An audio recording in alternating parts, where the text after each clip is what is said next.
नमस्कार मित्रों, आप सबका गीता के इस सत्र में वापस स्वागत है। पुनः अभिनंदन, आप सब लोगों का स्वागत एक बार पुनः। और आज से गीता का अध्याय 2 हम शुरू करने जा रहे हैं। अध्याय 2 भगवान कृष्ण के द्वारा गीता में बताए हुए ज्ञान का सार माना जाता है। तो आप सब लोगों का इस सार अध्याय में गीता के, क्योंकि ऐसा कहा जाता है कि जिसने अध्याय 2 में बताए हुए विषयों को और भगवान की दी हुई शिक्षाओं को पूरी तरह से हृदयंगम कर लिया, उसके जीवन में फिर गीता जो है अपने आप आने लग जाती है, उतरने लग जाती है। तो आप सब लोगों से अनुरोध है कि अगर संभव है तो अपने अपने कैमरे चालू कर लें। मुझे अच्छा लगता है आप लोगों को देखना, और इस प्रकार एक दूसरे से हम आदान प्रदान कर पाएंगे। Thank you so much. पहले इसके पहले कि हम आज की कक्षा प्रारंभ करें, 1 मिनट आइए भगवान का नाम स्मरण कर लें, ध्यान कर लें और उनसे प्रार्थना करें कि हे प्रभु, गीता के इस गुह्य ज्ञान को जो बड़े बड़े लोगों के लिए अगम्य है, ऐसे गुह्य ज्ञान को समझने की शक्ति हमें प्रदान करें। दोनों आंखें बंद रखें, मनी मन उगते हुए सूर्य का ध्यान करें। परमात्मा की चेतना के प्रतीक के रूप में, दिव्यता के रूप में, ज्ञान के प्रकाश के पुंज के रूप में उगता हुआ सूर्य हिमालय के स्वर्णिम शिखरों पर, और सूर्य की दिव्य किरणें आपके शरीर, मन, अंतःकरण, मस्तिष्क में समा रही है, आपको ज्ञान, ऊर्जा और परमात्मा के आशीर्वाद से ओतप्रोत कर रही है। एक बार गायत्री मंत्र हमारे साथ साथ मन ही मन। ॐ भूर्भुवः स्वः तत्सवितुर्वरेण्यं भर्गो देवस्य धीमहि धियो यो नः प्रचोदयात्।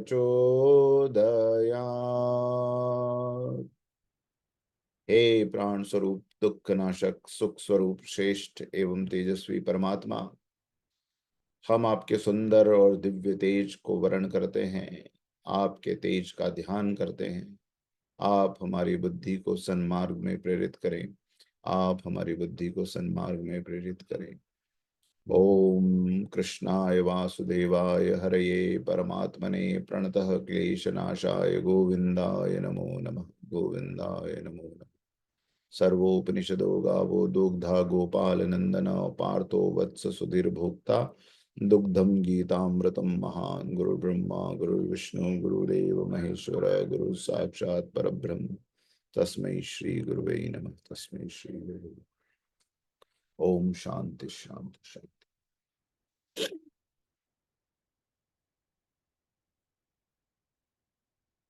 तो गीता का अध्याय 1 संपन्न हुआ था पीछे, और उस अध्याय 1 से रिलेटेड हमने आपको एक गीता की क्विज भी अटेम्प्ट करने के लिए दी थी। कुछ 10 मित्रों ने अटेंड की है, वो उसके स्कोर्स मुझे देखने हैं, अभी मैंने देखे नहीं है। लेकिन अगर आप लोगों ने नहीं अटेंड की है तो हम ग्रुप में एक बार फिर से आप सब लोगों के लिए पोस्ट कर देंगे। और मेरी इच्छा है कि आप वो क्विज जरूर अटेंड करें।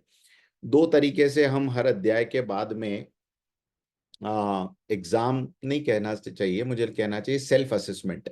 तो 2 तरीके से हम सेल्फ असेसमेंट करेंगे। पहला सेल्फ असेसमेंट हम करेंगे आपसे गीता के कुछ ऐसे पहलू जो कि जनरल नॉलेज के हैं। तो ये जो क्विज में जो आपसे प्रश्न पूछे गए, ये जनरल नॉलेज के, मतलब इससे ये पता चलेगा कि आपने गीता के बाहरी आवरण को ध्यान से सुना है ना। जैसे अर्जुन के घोड़े जो हैं वो किस कलर के। अब इससे कोई हमारी आंतरिक मनस्थिति में फर्क पड़ने वाला नहीं है, आंतरिक चेतना में फर्क पड़ने वाला नहीं है। लेकिन अगर आप गीता के जिसको कहते हैं गंभीर अध्येता हैं, तो आपको आपसे ये अपेक्षित है कि ये आपको पता होना चाहिए, है ना। फिर गीता में भगवान कृष्ण पहले अध्याय में अर्जुन को किस नाम से बुलाते हैं, तो ये सारे प्रश्न गीता के जनरल नॉलेज है। एक आज मैं आपके साथ प्रश्नोत्तर प्रश्न शेयर करूंगा, प्रश्न पत्र है वो, क्वेश्चन पेपर। ये राइटिंग में है। जैसे होता है ना, एक तो ऑब्जेक्टिव टाइप एग्जाम होती है और एक होता है रिटर्न एग्जाम। तो आज मैं आपसे जो शेयर करूंगा वो रिटर्न एग्जाम है।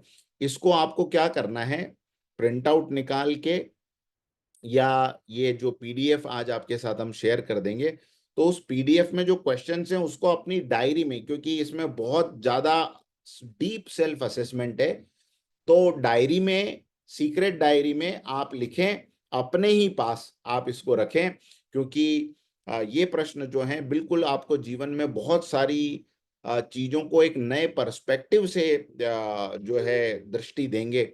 और प्रथम अध्याय अगर ठीक से आपने पढ़ा होगा तो उन्हीं के ऊपर ये बेस्ड सारे क्वेश्चंस हैं। तो मैं आपको थोड़ा सा रीड आउट करके बता देता हूं, और अब आपको हम फिर बाद में भेज देंगे। आप इसको केवल अपने एंड पे, या तो आप इसको सॉफ्ट कॉपी में लिखिए, या इसकी डायरी जो आपकी हो, सीक्रेट डायरी, उसमें आप लिखें। तो देखिए, पहला प्रश्न ये है कि गीता शुरू होती है ना, धर्म क्षेत्रे कुरुक्षेत्रे। तो पहला प्रश्न ये है कि क्या आपके जीवन में धर्म क्षेत्र का भी कुछ हिस्सा है, या जीवन केवल कर्म ही कर्म का क्षेत्र बनकर रह गया है ना। सारे प्रश्न इसी तरीके के एकदम डीप क्वेश्चन है, और बड़ी ईमानदारी से जवाब देना है, क्योंकि आपका ये प्रश्न पत्र चेक कोई नहीं करने वाला, आपके और भगवान के बीच का मामला है सारा। तो आप इसको लिखिएगा जरूर, है ना। तो हमारा जीवन में धर्म क्षेत्र का कितना हिस्सा है, धर्म क्षेत्र और कुरुक्षेत्र यानी कर्म क्षेत्र। तो हम केवल जीवन में कर्म कर्म कर्म ही कर रहे हैं, या वो कर्म हमारे धर्मयुक्त हैं, या धर्म से जो आशय है हमारा, धृति क्षमा दमो स्तेयम शौचम इंद्रिय निग्रहम, ये धर्म की जो विराट परिभाषा है समाज में, उस प्रकार का हमारे जीवन में कितना प्रतिशत हिस्सा है, ये थोड़ा सा रिफ्लेक्टिव लिखिएगा। अब मान लीजिए इसका एक उत्तर इस तरह से भी हो सकता है कि नहीं, मेरे अपने आप के जीवन को टटोलने के बाद में मैं पाता हूं कि मेरे जीवन में अधिकतर हिस्सा केवल कर्म का है, और कर्म का हिस्से का मतलब लाभ के लिए प्राप्त किया हुआ कर्म कर्म ही होता है ना, उसको आप धर्म से नहीं जोड़ सकते। तो मेरे हिस्से में, मेरे जीवन के ज्यादातर हिस्से में केवल कर्म क्षेत्र ही है, धर्म क्षेत्र के ऊपर मेरा ध्यान कम गया है, या अब तक मैं धर्म क्षेत्र की तरफ मैं ये काम नहीं कर पाया हूं। ये जो भी आपके रिफ्लेक्शन से, या आपको लगता है आप कर पाए हैं, तो जरूर लिखिए कि आपके जीवन में धर्म क्षेत्र का डेली रूटीन में कितना हिस्सा है। अच्छा, दूसरा प्रश्न, अपने जीवन को धर्म द्वारा चालित आपने कैसे रखा है, ऐसे कौन कौन से अवसर थे जहां आपने अपने कर्मों को करने के पहले धर्म को प्राथमिकता दी, है ना। तो ये पहले प्रश्न से रिलेटेड ही, अगर आपके जीवन में धर्म क्षेत्र का हिस्सा है ना, मूलतः आपके जीवन में धर्म क्षेत्र का ज्यादा हिस्सा है, तो आप फिर धर्म क्षेत्र द्वारा चालित हैं, धर्म द्वारा चालित हैं। और आप खुद बता सकेंगे कि ऐसे कौन कौन से अवसर थे जहां कर्म के हिसाब से तो मैं ये काम कर सकता था XYZ, लेकिन मैंने पहले धर्म को प्राथमिकता दी, धार्मिक जीवन का मैंने चुनाव किया। जैसे फॉर एग्जाम्पल, कोई व्यक्ति अपने जीवन में निर्धारित करे कि मुझे प्रतिदिन 15 मिनट ध्यान करना ही है ना, कम व्हाट हैपन, चाहे जो हो जाए, मुझे अपने जीवन में एक मौन को, एक ध्यान को, आध्यात्मिकता को मेरे को अपने जीवन में अब प्रायोरिटी देनी है। तो उस समय में कोई आपके पास एक लाभ का मौका आया, एक मीटिंग का मौका आया, एक ऐसा चुनाव का मौका आया कि आप इसको छोड़ दें, तो आपने कहा नहीं, मैं इस वक्त, मैंने अपना जो है वो पूजा पाठ, धर्म, ध्यान, मंत्र जप, अध्यात्म, नामस्मरण इत्यादि के लिए मैंने निश्चित किया हुआ है, मैं इसको नहीं छोड़ूंगा। हम या तो अपॉइंटमेंट्स आगे पीछे करेंगे, लेकिन ये हिस्सा मेरा अपना हिस्सा है, चाहे वो दिन का कोई हिस्सा हो सकता है, एक सप्ताह में कोई एक समय हो सकता है, कोई भी। तो आप इसमें यहाँ पर सेल्फ असेसमेंट करके ये, कि इस जगहों पर मैंने, इन इन जगहों पे मैंने कर्म से ज्यादा धर्म को प्राथमिकता दी। तीसरी बात, क्या जीवन की कठिन परिस्थितियों में सलाह के लिए आपके पास अपने से अधिक विकसित व्यक्तियों, गुरुओं या शास्त्रों का सहारा है ना। इसका ये मतलब है कि जैसे अर्जुन के पास भगवान कृष्ण थे, इस प्रकार हमारे जीवन में भी कठिन परिस्थितियां अगर आए, तो चाहे वो व्यवसाय की कठिन परिस्थितियां हो, तो उसके लिए हमें, हमारे पास क्या हमसे अधिक नॉलेजेबल लोग हैं। अगर हमारे पारिवारिक संकटों से रिलेटेड कोई बातचीत है, तो कोई समझदार व्यक्ति हमारे परिवार में है हमारे सामने, जिसको हम खुल के कोई बात बताएं तो वो उसका गलत फायदा नहीं उठाएगा, अपनी कमजोरी भी हम बताएं तो उसको, हमको सही सलाह देगा, ऐसा कोई व्यक्ति है। और धर्म के क्षेत्र में हमारे पास कोई विकसित आत्मा, विकसित व्यक्तित्व हमारे जीवन में है क्या, या कोई ऐसे शास्त्र को हम अपना आधार मान के चल रहे हैं। जैसे गीता को बहुत से लोगों ने अपने जीवन का आधार बनाया, और एक लाइफ में बहुत बढ़िया क्लैरिटी उनकी लाइफ में धीरे धीरे आने लगी। तो क्या किसी शास्त्र को हमने अपना आधार बनाया है, किसी व्यक्ति को, किसी गुरु को आधार बनाया है कठिन परिस्थितियों में सलाह के लिए? ये आपको विशेष रूप से आंसर करना है। चौथा प्रश्न, क्या आपके निर्णयों को भी ममता और मोह धृतराष्ट्र की तरीके से अपने और परायों के भाव से प्रभावित करते रहते हैं? जीवन में आपको अपने आप से पूछना है कि क्या ममता अपने लोगों के लिए, चाहे कैसा भी हो, उसके लिए ममता और मोह जो है मुझे सही निर्णय लेने में जीवन में बाधा पहुंचाता है। जैसे मुझे पता है कि मुझे सुबह में उठना है, लेकिन अब मेरे मतलब कंफर्ट को लेके मेरी एक ममता है, एक मेरा एक कंफर्ट जोन है, उसको मैं त्यागना नहीं चाहता। या कोई व्यक्ति मुझे पता है कि ये इसको मुझे शासन में लेना चाहिए, इसको मुझे थोड़ा सुधार करना चाहिए, लेकिन उससे मोह ममता इतनी है कि मैं अपना पराया करता रहता हूं हमेशा। तो अगर ये भी कहीं कहीं जगहों पर है तो आपको आंसर करना है इसका। किन किन अवसरों पर आपने व्यक्तिगत हितों के ऊपर योग्यता को बड़ा मानकर उसका सम्मान किया है ना? व्यक्तिगत हितों के ऊपर योग्यता को बड़ा मानने का मतलब, जैसे धृतराष्ट्र जो है वो जानता था कि पांडवों के अंदर योग्यता ज्यादा है राज सिंहासन संभालने की, लेकिन उसने अपने व्यक्तिगत हित को, यानी अपने बेटे को ही, चाहे वो अयोग्य हो तो भी उसी के ऊपर जो है शासन मुझे देना है, ये उसकी सोच थी, क्योंकि वो मोह और ममता से ग्रस्त था। तो क्या ऐसे निर्णय कभी हमने भी लिए हैं? मान लीजिए किसी एम्प्लॉय को, भले वो अयोग्य हो, लेकिन फिर भी एक हमारा उसके साथ पर्सनल अटैचमेंट है, या वो हमारे लिए बहुत ज्यादा लॉयल है, या वॉट, या हमें बहुत ज्यादा, जिसको कहते हैं ईगो बटरिंग करता है, वॉट, कुछ भी हो सकता है। तो इसको लेकर भी आपको परिवार में देखना है, अपने ऊपर देखना है, और अपनी कंपनी के पॉइंट ऑफ व्यू से भी देखना है कि कहीं ऐसा है क्या कि हम योग्यता को की जगह पे ऐसा अपना कोई व्यक्तिगत हित कोई हमारा कर रहा हो, तो फिर हम उसको सम्मान दे देते हैं या उसको प्रायोरिटी दे देते हैं।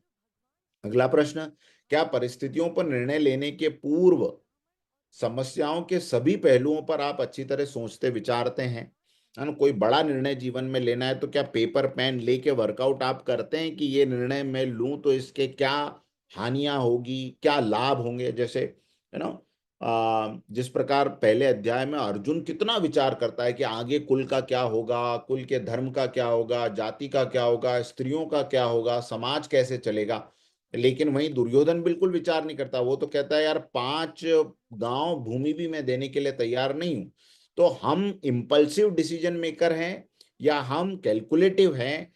सोच समझ के पहले पेपर पे कुछ वर्कआउट करते हैं और फिर उसके बाद में हम डिसीजन लेते हैं, चाहे वो पारिवारिक बातें हों, चाहे व्यक्तिगत हमारी बातें हों, या हमारे ऑफिस से रिलेटेड हो। अगला, क्या आपको अपने साथियों और प्रतिद्वंदियों की योग्यता का ज्ञान रहता है ना? अपने साथियों की, अर्जुन को पांडवों की पांडवों की योग्यता का भी ध्यान था और उनकी कमजोरियों का भी ध्यान था, और अर्जुन जो है वो सामने जो प्रतिद्वंदी है उनको भी सामने देखना चाहता था और उनकी योग्यताओं का भी ज्ञान करना चाहता था। इसी प्रकार दुर्योधन के केस में भी हमने देखा था, दुर्योधन भी दोनों तरफ के पक्ष में कौन खड़े हुए हैं और कौन कौन किस प्रकार बलशाली हैं, कितने बड़े योद्धा हैं, ये सब बातों का ज्ञान दुर्योधन को भी था। तो क्या हमें अपने साथियों और प्रतिद्वंदियों की योग्यता का ज्ञान है? साथी कौन हो गए? आपके ऑफिस के एम्प्लॉयज। क्या आप उनको ठीक से उनकी टैलेंट मैपिंग, ये बड़ा एक इंपॉर्टेंट वर्ड है एचआर की लैंग्वेज में, टैलेंट मैपिंग आपने की है सबके लिए? आपको आपके जो कॉम्पिटिटर्स हैं उनका आपने एनालिसिस किया है बराबर? तो ये आपको याद रखना है कि आपको ये ज्ञान है कि नहीं, ये लिखना है आपको। आठवां प्रश्न, क्या अचानक आई विपरीत परिस्थितियों को देखकर आपका दिल भी कांप जाता है? जैसे अर्जुन के सामने हुआ कि जैसे ही उसने अपने लोगों को देखा कि अब इनके ऊपर अस्त्र चलाने पड़ेंगे, तो फिर उसका दिल जो है वो धड़कने लगा और रोमांच उसको हो गया, विषाद में वो चला गया। किन किन परिस्थितियों में ऐसा हुआ था कभी कि अचानक कोई विपरीत परिस्थिति आपके सामने आ गई, अनचाही घटनाएं आपके सामने आ गई और आप एकदम हिल गए अंदर से, आप बुरी तरह से टूट गए, आप डगमगा गए, आप विभ्रम में, जिसको कंफ्यूजन में हम जो कहते हैं, वैसे हम पड़ गए? और ऐसा अगर हुआ था तो उन घटनाओं को लिखें, और उस समय में आपने क्या किया था, है ना? क्या ऐसा आप कर बैठे, या आप उस घटना से बाहर कैसे निकल पाए, इसको थोड़ा सा आप लिखें। एक तरह से बहुत अच्छा साइकोलॉजिकल एनालिसिस होगा हमारा। नवा प्रश्न है कि क्या अधर्म के कार्य करते समय आपको अंदर से भय लगता है? ऐसे कोई काम जो मॉरली हमको लगता है कि ठीक नहीं है, किसी को बहुत चिल्ला दिया, किसी कोई व्यवहार अपना ऐसा कर दिया गलत जिसको हम अंदर से आवाज आई थी कि ठीक नहीं है। और अगर ये अंदर से आवाज आती है, भीतर की आवाज आपको गलत काम करने से रोक पाती है। अगर नहीं रोक पाती या कुछ कामों में रोक पाती है, कुछ में नहीं, तो आपको उन कार्यों की सूची बनानी है जिसमें आपको वो अंदर के डर ने या अंदर की आवाज ने आपको गलत कामों से रोक लिया। और ऐसे भी अवसरों की सूची बनानी जहां आप फेल हुए, अंदर की आवाज को नहीं सुन पाए, या अंदर की आवाज आई थी लेकिन आपने अनसुना करके फिर भी वो गलत काम आपसे हो गए, है ना। तो ये विशेष रूप से एक जिसको कहते हैं कंपैरिजन टेबल बनानी है, और बिल्कुल अपने आप को इसमें मार्क्स देने, सेल्फ असेसमेंट करना है। तो कोई डर नहीं है, आप ऐसा भी लिख के पूरा पेपर बाद में डिस्ट्रॉय कर सकते हैं, मुझे कोई दिक्कत नहीं है, लेकिन आप अटेम्प्ट जरूर करें, थोड़ा सा फ्री समय इसके लिए आप निकालें।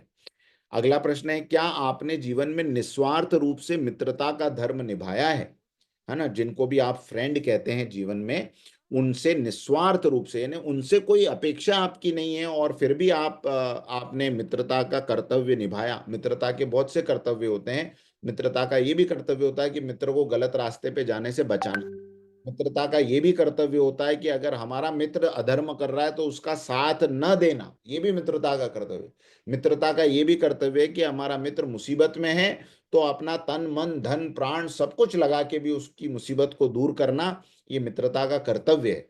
तो ऐसे कुछ आपके जीवन में जिनको आप मित्र कहते हैं, सच्चे मित्र या अच्छे मित्र, ऐसे कुछ मित्रों के लिए आपने मित्रता का कोई धर्म निभाया है, तो ऐसे कुछ अवसरों का उल्लेख उसमें करना है। क्या आज समाज में फैले अत्याचारियों के विरुद्ध आप कुछ काम कर रहे हैं, है ना।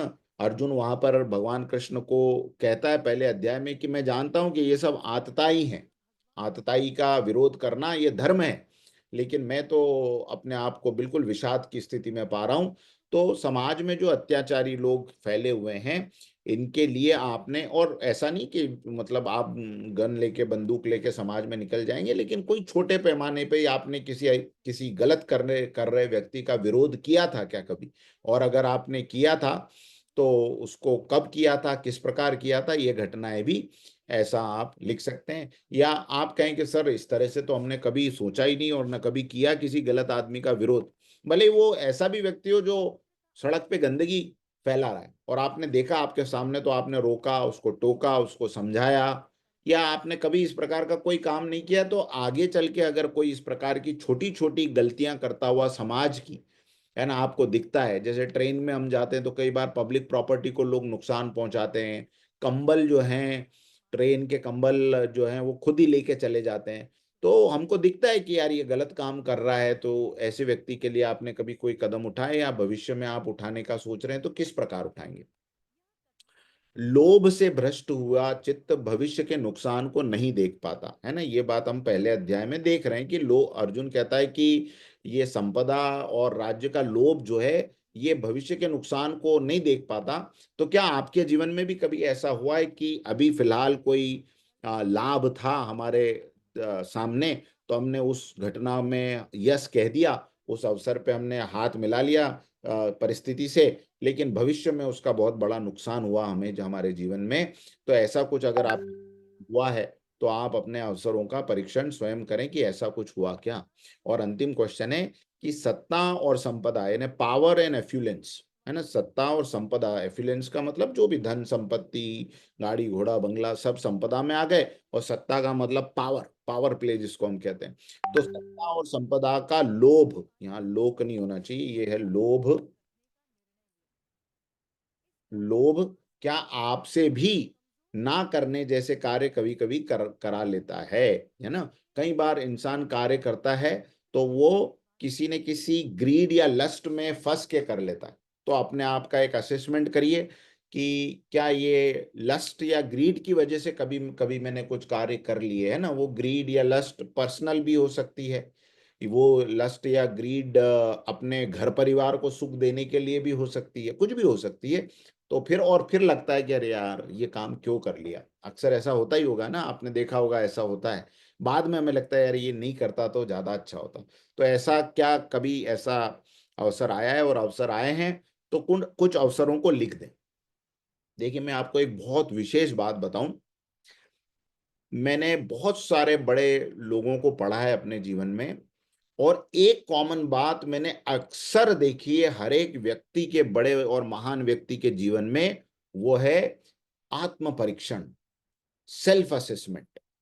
जितने बड़े महान लोग हुए हैं, उन्होंने अपने जीवन में चाहे और कोई साधना करी हो या न करी हो, लेकिन एक साधना सबने करी। क्या? अपने आप को तोलना, अपने आप का निरीक्षण करना, अपने आप का असेसमेंट करना, और ये देखना कि मेरे अंदर कौन सी कमियां हैं, मेरे अंदर कौन से दुर्गुण हैं, मेरे अंदर कौन सी बुराइयां हैं जिसे मैं दूर कर सकता हूं। मजबूरी एक व्यक्ति की ये है, या दुर्दशा एक समाज की ये है, कि हमारा सुबह से लेकर रात्रि तक, सोने तक हमारा ध्यान केवल बाहर लोगों के दुर्गुण बताने में, बाहर लोगों की कमियां बताने में, बाहर लोगों की गलतियां पकड़ने में, इसी में हमारा दिन और रात चली जाती। लेकिन हम कभी भी अपने लिए जो बाहर कर रहे हैं, कि अरे देखो तुमने ये ठीक नहीं किया, ये ठीक नहीं किया, तुमको ये नहीं समझ में आता, इतना सा काम तुमसे नहीं हुआ, ये कैसे गलत कर दिया, वो कैसे कर दिया, ये सब हम दूसरों को बताते हैं। लेकिन एक बार भी 10 मिनट के लिए अपना जीवन टटोल के नहीं देखते हैं कि हमारे अंदर भी तो कोई न कोई दुर्गुण है, हमारे अंदर भी तो कोई कमी है। उसको सुधारना, इसको कहा जाता है आत्मनिरीक्षण, आत्मचिंतन, सेल्फ असेसमेंट, सेल्फ रिफाइनमेंट। ये सारे वर्ड इसी के आसपास घूमते हैं, है ना। तो हमेशा एक बात याद रखें, आत्मदर्शन की साधना करें। परम पूज्य गुरुदेव ने हमेशा एक बात सिखाई है कि बेटे, जीवन में और कुछ ना कर सको, अपने को सुधारने के लिए कोई बड़े बड़े अनुष्ठान न कर सको, कहीं तीर्थों में न जा सको, कहीं कुंभ में नहा ना सको, लेकिन जीवन में अगर पवित्रता का जीवन बिताना है और सच्चाई के रास्ते पे चलते चलते जाना है, एक छोटी सी साधना हमेशा करना, केवल 10 मिनट के लिए आत्मनिरीक्षण जरूर करना, कि मेरे जीवन में आज कौन कौन सी बुराइयां हैं, पहले उसको गौर करना। ये पहला कदम है आत्म सुधार का। जो जीवन में सब कुछ करता है लेकिन आत्म सुधार के लिए 10 मिनट नहीं निकालता, उसके जीवन से फिर बुराइयां नहीं जाती, क्योंकि आप जो है बाहर बाहर सारी सफाई कर रहे हैं, अंदर कचरा है। तो अंदर के कचरे को दूर करने का पहला तरीका है उस कचरे को कचरे की तरीके से देखना, कि ये मेरे अंदर बुराई है, ये मेरे अंदर दुर्गुण है, इन दुर्गुणों को और बुराइयों को मेरे अपने जीवन से मैं निकालने का प्रयास करूंगा। फिर अगले दिन वो याद रखना कि ये बुराइयां दोबारा रिपीट हो रही है, किस लेवल पे, इंटेंसिटी क्या है इनकी। हाँ, पहले 100 थी तो फिर 90 हुई कि नहीं हुई, फिर 80 हुई कि नहीं, फिर किसी दिन अचानक आपको लगेगा वापस 100 हो गई, फिर कभी लगेगा अचानक 200 हो गई। लेकिन छोड़िएगा मत, ये सेल्फ असेसमेंट जो है ये मत छोड़िएगा। आप देखेंगे कि 6 महीने के अंदर अंदर आप में इतना फर्क नजर आने लगेगा, क्योंकि जैसे जैसे आप सेल्फ असेसमेंट करते हैं, अंदर बैठे हुए ईश्वर की आवाज को बल मिलना शुरू होता है। वो बल धीरे धीरे इतना बढ़ता है कि एक समय आएगा कि आप उसकी आवाज के अलावा लेफ्ट और राइट कुछ करेंगे ही नहीं जीवन में। मैंने आपको एक समय बताया था ना, हम अब हमारे मेरे जीवन का, मैंने आपको कहा था सबकी कलेक्टिव जितनी बुराइयां थी, सबके कलेक्टिव दुर्गुण जितने थे, वो सब हमारे अंदर थे। तो उस फेज से इस फेज तक पहुंचने में सेल्फ असेसमेंट ने बड़ा रोल प्ले किया। Every day during before sleep 10 minute आत्म निरीक्षण की साधना, ये जरूर आप करें। और ये एक ऐसा समय है, अच्छा इसके लिए कुछ और करने की जरूरत नहीं, अपने मन में ही अपना कोर्ट कचहरी लगाना शुरू कर दीजिए। तब आपको समझ में आएगा धीरे धीरे कि कहाँ पर कमियां हैं, धीरे धीरे कैसे आप उनको दूर कर सकते हैं। तो कुल मिला के ये सेल्फ असेसमेंट के प्रश्न थे। थोड़े से जरूर अनकंफर्टेबल करने वाले हैं, थोड़ा सा मन में आपको चुभेंगे भी, लेकिन अगर ईमानदारी से इन प्रश्नों का उत्तर दिया तो बहुत सी चीजों के लिए एक नया रास्ता, एक नया पाथ खुल जाएगा। तो ये विशेष रूप से ध्यान रखना था। अब पहले अध्याय में अगर आप देखें तो पहले अध्याय में अर्जुन जो है अपने बहुत सारे पूर्वाग्रहों से, अब दूसरे अध्याय की हम भूमिका पे चल रहे हैं कि अर्जुन क्या कर रहे हैं। पहले अध्याय में बहुत सारे पूर्वाग्रहों से, बहुत सारे अजम्पशन से उससे, जिससे कि वो ग्रस्त हैं। वो मुख्य कर्तव्य को छोड़ के ये सारे अजम्पशंस देख रहे हैं। वो स्वयं मर जाना चाहते हैं किंतु पूर्वाग्रह की सीमाओं को तोड़ने में असमर्थ हैं। अर्जुन के पूर्वाग्रह कौन कौन से हैं, ये सब नोट्स में है हमारे, है ना। तो ये आपको मैं इसलिए दिखा नहीं सकता, ये मैं कभी शेयर कर दूंगा मेरे नोट्स। तो अर्जुन के पूर्वाग्रह हैं सबसे पहला कि मैं अपने बड़ों के सामने, अपने पिता के सामने, पितामह के सामने, दादाजी के सामने युद्ध नहीं कर सकता। मैं अपने आचार्यों का अपमान नहीं कर सकता। मैं अपने मित्रों के साथ द्रोह नहीं कर सकता। कुल का नाश नहीं कर सकता। मैं वर्ण संकरता का कारण नहीं बन सकता। ये सब अर्जुन के पूर्वाग्रह। अब ये सब पूर्वाग्रह हमारे तो नहीं होंगे, है ना। मतलब हम तो वर्ण संकरता का कारण बन रहे नहीं बन रहे, इतना डीप में तो हम कहाँ सोचते होंगे, मित्र द्रोह के बारे में हम कहाँ सोचते होंगे। लेकिन इसके नीचे मैंने लिखा है कि उसी प्रकार हम भी अपने अपने पूर्वाग्रहों से जकड़े हुए हैं। हमारे अपने अजम्पशंस, हमारे अपने प्रिजुडाइज है। अर्जुन के अपने प्रिजुडाइज थे। तो जो पूर्वाग्रह हमने बचपन से सीखे हैं उसको लिखना है।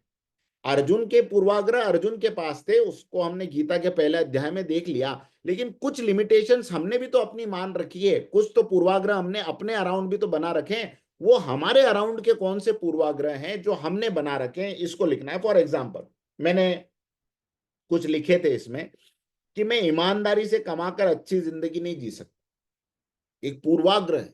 बहुत से लोगों को आप जो हैं वो सुनेंगे ये बात कि मैं ईमानदारी से कमा के, मतलब मेहनत करके ईमानदारी से कमा के तो मैं अच्छी जिंदगी नहीं जी सकता, है ना। तो ये ईमानदारी से कमा के अच्छी जिंदगी अगर नहीं जी सकता तो ये क्या है हमारा, ये हमारा एक पूर्वाग्रह है। क्या है हमारा, ये पूर्वाग्रह है। मेरे बच्चे चाहे अधर्म आचरण करें, मेरे हैं, ने मेरी औलाद है, गलत भी कर रही है, गलत रास्ते पे भी चली हुई है, तो मेरी औलाद। ये एक हमारे दिमाग में एक सेट पैटर्न बना हुआ है, एक एक हमारे दिमाग में एक थॉट है जिसको हम छोड़ नहीं सकते। ये हमारा लिमिटिंग बिलीफ है। और इतिहास में आप देखेंगे तो ऐसे ऐसे लोग हुए हैं जिन्होंने अपनी अधर्म आचरण पे चल रही औलाद को क्या, अपने किसी भी रिश्ते को तोड़ने में जरा एक सेकंड की देर नहीं लगी। तभी औलादें फिर सीधे रास्ते पे चली भी है, जब उनको पता चल जाता है कि माता पिता की कमजोरी हूं मैं, बस वहीं से खेल शुरू होता है। तो ये एक पूर्वाग्रह। अगला पूर्वाग्रह, मैं जीवन में बहुत बड़े काम नहीं कर सकता। बहुत से लोगों को मैंने देखा है, मतलब इतनी योग्यताओं का, जैसे किसी भी महान पुरुष के अंदर योग्यता है, इसके प्रत्येक व्यक्ति के अंदर वो संभावना है, वो बीज हैं। लेकिन कुछ कुछ व्यक्ति ऐसा सोचते हैं कि यार जीवन में बड़े काम मैं नहीं कर सकता, मतलब there are other people who can do great things, not me. This is also a prejudice. ये आपको लिखने, तो इस ये मैंने कुछ लिखे। मेरे अंदर कोई खास योग्यताएं नहीं है। I don't possess any special talent. अब ये पूर्वाग्रह है। टैलेंट के बीज हैं हमारे अंदर, हमने कभी उसको ढूंढा नहीं, कभी तराशा नहीं। लेकिन कभी कभी कोई अवसर आया, कभी कोई ऐसा सूरमा आया, कभी कोई ऐसी परिस्थिति आई कि उसने आपके वो भीतर के टैलेंट को निकाल के बाहर कर दिया। फिर आप कहेंगे अरे यार ये भी था मेरे अंदर, ये कभी सोचा नहीं था। इसका मतलब है ना, पूर्वाग्रह हमारे जो हैं उसने हमें लिमिटेड कर रखा है। एक पूर्वाग्रह, मेरी जिंदगी में हमेशा कठिनाइयां बनी रहती, ये थॉट है। अब ये कहां से आया, इसका रूट क्या है ये नहीं पता, लेकिन उस आदमी के कांस्टेंट पैटर्न में है दिमाग में। कभी कभी ये सोचता रहता है यार जीवन में कितनी कठिनाइयां हैं, कितनी कठिनाइयां। मैं रोगों से आए दिन घिरा रहता हूं, मुझे लोगों से हमेशा धोखा मिलता है। तो ये नेगेटिव पैटर्न्स या नेगेटिव थॉट्स आपको कहीं लिख लेने। ये लिखने से पता है क्या होगा, जो चीज आप पेपर पे लिख लेते हैं ना वो दिमाग से खाली हो जाती है। हमेशा ये याद रखना, पेपर पे लिखने का सबसे बड़ा एडवांटेज ये है कि दिमाग के रूम से उसको निकाल के बाहर रख देना। अब उसको एक थर्ड पार्टी की तरीके से आप देख पाएंगे, असेस कर पाएंगे, और उसके संबंध में क्या किया जाना है ये आप कर पाएंगे, ये आप कर पाएंगे। तो अर्जुन के पूर्वाग्रह अर्जुन के थे, आपको क्या करना है, आपके पूर्वाग्रहों को लिख लेना है।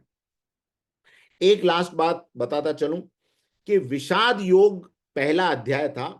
अब विषाद योग का मतलब है डिप्रेशन या हेल्पलेसनेस फील करना। तो इसमें एक बात लिख लीजिए, ये मैं चाहता हूं कि आप सब लोग लिखें अपनी अपनी कॉपी में। To feel to feel helpless is normal. To feel helpless is normal. ये विषाद योग का सार मैं आपको बता रहा हूं। To feel helpless is normal, to be hopeless is not. To be hopeless is not. जीवन में निस्सहाय महसूस करना सामान्य है ना। मेरी कोई सहायता इस वक्त नहीं कर रहा, मेरे आसपास कोई सहायता करने के लिए मौजूद नहीं है, ये आम बात है, ये सामान्य है ना। लेकिन नैराश्य फील करना, है ना, होपलेस हो जाना, ये नॉर्मल नहीं है। हेल्पलेस होना तो नॉर्मल है, लेकिन होपलेस होना नॉर्मल नहीं है। होपलेस होना ये भगवान को पसंद नहीं है। हाँ, आप हेल्पलेस हो सकते हो। हेल्पलेस हो तो भगवान आपके मित्र के रूप में आएंगे, आपके गुरु के रूप में आएंगे, आपके मेंटर के रूप में आएंगे, आपको एक अच्छी किताब के रूप में मिल जाएंगे, आपको एक वातावरण के रूप में मिल जाएंगे। कहीं ना कहीं वो आपकी मदद करने के लिए कहीं ना कहीं किसी न किसी रूप में आ जाएंगे। हेल्पलेस से वो आपको निकाल सकते हैं, लेकिन होपलेस हो जाने से भगवान आपको नहीं निकाल सकते, क्योंकि ये केवल और केवल आपके हाथ में।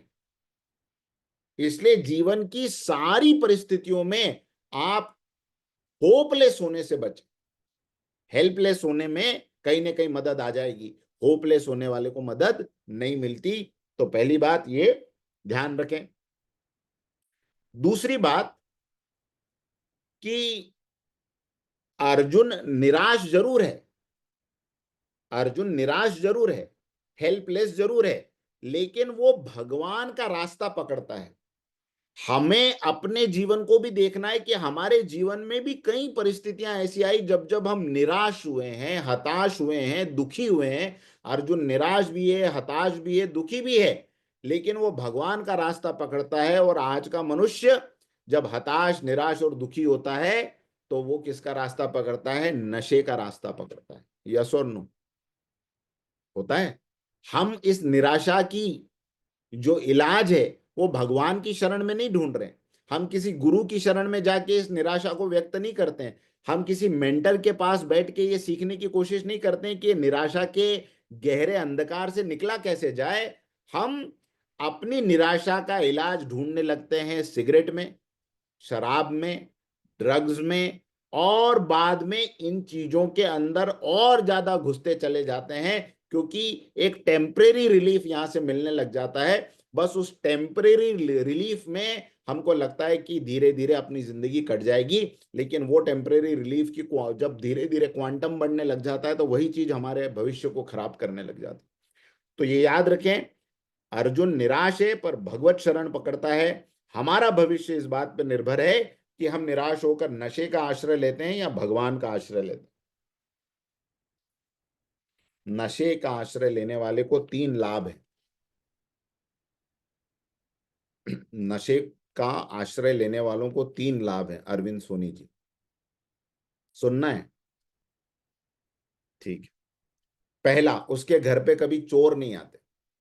सिगरेट विगरेट जो पीता है उसके घर पे कभी चोर नहीं आते। दूसरा, उसको कभी कुत्ता नहीं काटता, सिगरेट पीने वाले को। और तीसरा लाभ है, उसको कभी बुढ़ापा नहीं आता। अब ये सब 3 लाभ सुन के कौन कौन शुरू करने वाला है? हाँ, इसके एक्सप्लेनेशन पहले बता देता हूं। सिगरेट पीने वाले को कभी उसके घर चोर नहीं आते। क्यों? क्योंकि जब बीमार हो जाता है और रात भर खांसता है तो चोर को हमेशा डर लगा रहता है कि भाई यहाँ पे तो कोई जग रहा है। और वो चोर उसके घर का दरवाजा कभी नहीं खटखटाता है, दरवाजा तोड़ने की कोशिश कभी नहीं करता, क्योंकि कोई ना कोई तो खांस ही रहा है घर में। दूसरा, उसको कभी कुत्ता इसलिए नहीं काटता क्योंकि अशक्त हो जाता है, लाठी लेके चलता है तो कुत्ता दूर से डर के मारे दूर रहता है कि यार इसके हाथ में क्या है, लाठी है। और बुढ़ापा उसको कभी नहीं आता क्योंकि बुढ़ापे के पहले ही राम नाम सत्य हो जाता है। तो इसलिए ये याद रखें, ये 3 बड़े खतरनाक लाभ हैं नशे करने वाले के। हाँ, तो ऐसे लाभ हमें नहीं मिले तो अच्छा है।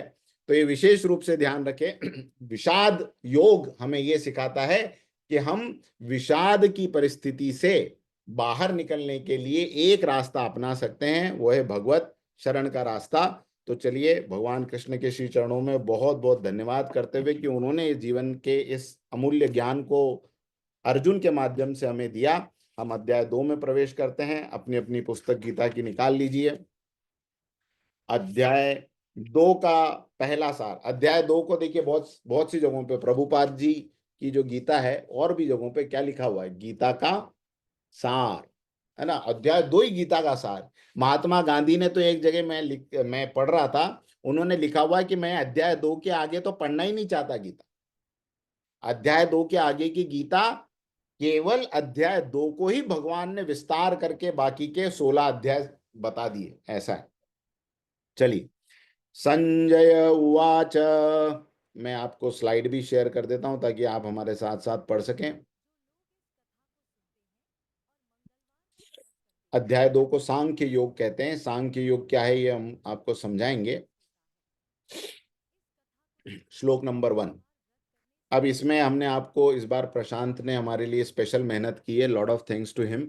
तो उसने क्या किया है, ये किस तरह से उसका उच्चारण करना है। अब जैसे ये तम तम नहीं है, तन है, तन, क्योंकि ब्रैकेट में जो दिया हुआ है वो बोलना नहीं है, उसको समझ लेना है कि उस तरह का उच्चारण उसके साथ होगा। तो इसको ऐसे कहेंगे, तन्तथा कृपयाविष्टम् अश्रुपूर्णाकुलेक्षणम् विषीदन्तमिदं वाक्यम् उवाच मधुसूदनः। तन्तथा कृपयाविष्टम् अश्रुपूर्णाकुलेक्षणम् विषीदन्तमिदं वाक्यम् उवाच मधुसूदनः। संजय बोले, वैसी कायरता से आविष्ट उस अर्जुन के प्रति जो कि विषाद कर रहे हैं और आंसुओं के कारण जिनकी नेत्रों की देखने की शक्ति अवरुद्ध हो रही है, ऐसे विषाद युक्त अर्जुन से भगवान मधुसूदन ने आगे कहे जाने वाले वचन बोले। श्लोक नंबर 2। कुतस्त्वां कश्मलमिदं विषमे समुपस्थितम्। कुतस्त्वा कश्मलमिदं विषमे समुपस्थितम् अनार्यजुष्टम् अस्वर्ग्यम। अब ये जुष्टम और स्वर्ग्यम, इसके बीच में अ छुपा हुआ है। अनार्यजुष्टम स्वर्ग्यम अकीर्तिकरमर्जुनम। अकीर्तिकरमर्जुन।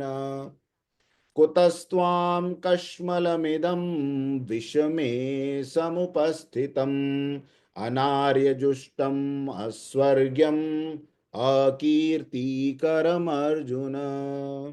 श्री भगवान ने कहा, हे अर्जुन, इस विषम अवसर पर तुम्हें यह कायरता कहां से प्राप्त हुई जिसका कि श्रेष्ठ पुरुष सेवन नहीं करते, जो स्वर्ग को देने वाली नहीं है और कीर्ति को भी देने वाली नहीं है। क्या बोला, इस विषम अवसर पर ये कायरता तुझे कहां से प्राप्त हुई। भगवान आश्चर्य कर रहे हैं, ये कायरता तुझ में कहां से आई, जो कि श्रेष्ठ पुरुषों के लिए बिल्कुल सेवन करने योग्य नहीं, जो कि श्रेष्ठ पुरुष जिसकी तरफ कभी नहीं जाते, ऐसी कायरता तुझे कैसे आ गई। और ऐसी कायरता न स्वर्ग को देने वाली है और न कीर्ति को देने वाली है।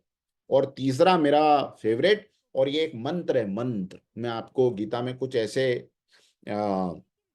श्लोक बताऊंगा जो कि मंत्र की तरह असर करते हैं। इसको जीवन में रटते रहें, जब जब आपको निराशा, हताशा, लो फील हो, इसको आप नोट कर लीजिए। स्वामी विवेकानंद तो कहते थे ये तो परमाणु बम की शक्ति है इस श्लोक में। ये मंत्र है अपने आप में।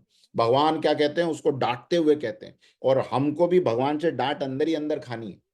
क्लेब्यमास्मगमः पार्थ नैतत्त्वय्युपपद्यते। मेरे साथ साथ बोलिए, क्लेब्यमास्मगमः पार्थ।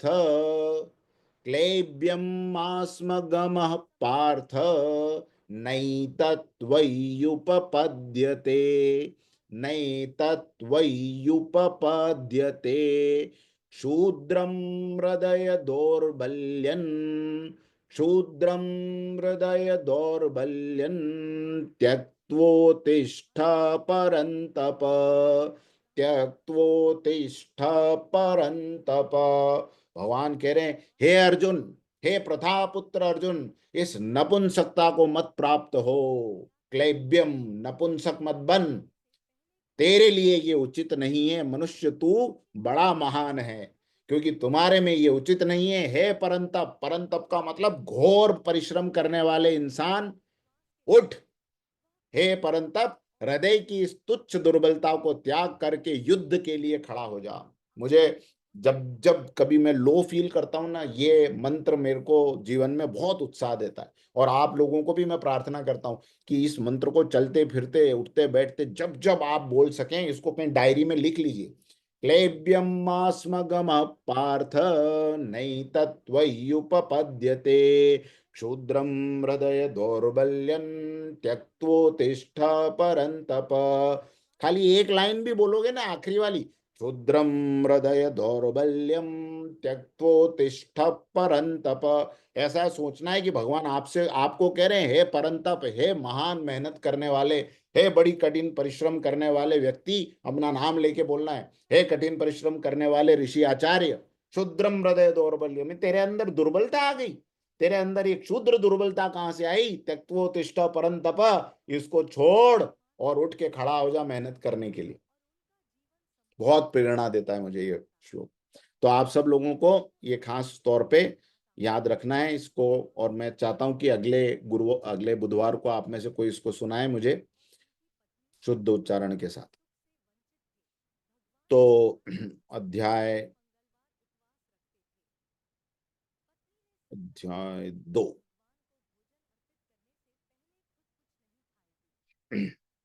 पहला वाला श्लोक लेंगे अध्याय 2 का। तम तथा कृपया विष्टम अश्रुपूर्णे अश्रुपूर्णा कुलेक्षणम विषीदंतम इदम वाक्यम उवाच मधुसूदन। तो इसको ये इस तरह से पढ़ेंगे कि करुणा से व्याप्त शोक युक्त अश्रुपूरित नेत्रों वाले अर्जुन को देखकर मधुसूदन कृष्ण ने ये शब्द कहे, है ना। एक मिनट, ये बाकी के जरा साइड पे कर देता हूँ।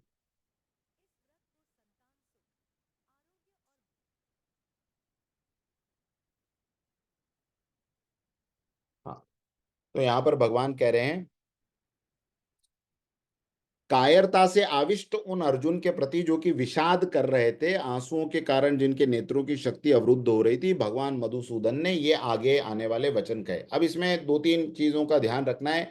अध्याय 1 से ही हमें पता लगने लगा था कि अर्जुन के अंदर क्या दोष है। पहला दोष अर्जुन के अंदर क्या था कि अर्जुन जो है वो कायर हो चुके थे। क्या हो चुके थे? कायरता का दोष उनके अंदर था। कायरता का दोष कैसे दिखा भगवान को?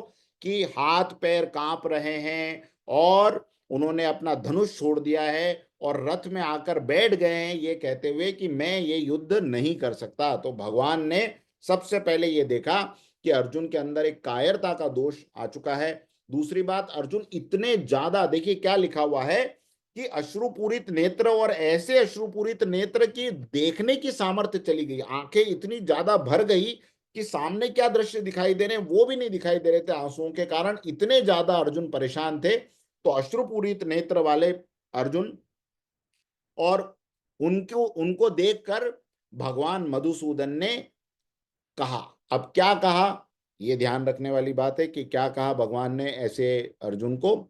भगवान ने अर्जुन को कहा श्लोक नंबर 2 में, कुतस्त्वाम कश्मलमिदम विषमे समुपस्थितम, हे अर्जुन, ये विषम अवसर पर तुझे कायरता कहां से प्राप्त हुई जिसका कि श्रेष्ठ पुरुष सेवन नहीं करते, जो स्वर्ग को देने वाली नहीं है और कीर्ति भी कराने वाली नहीं है।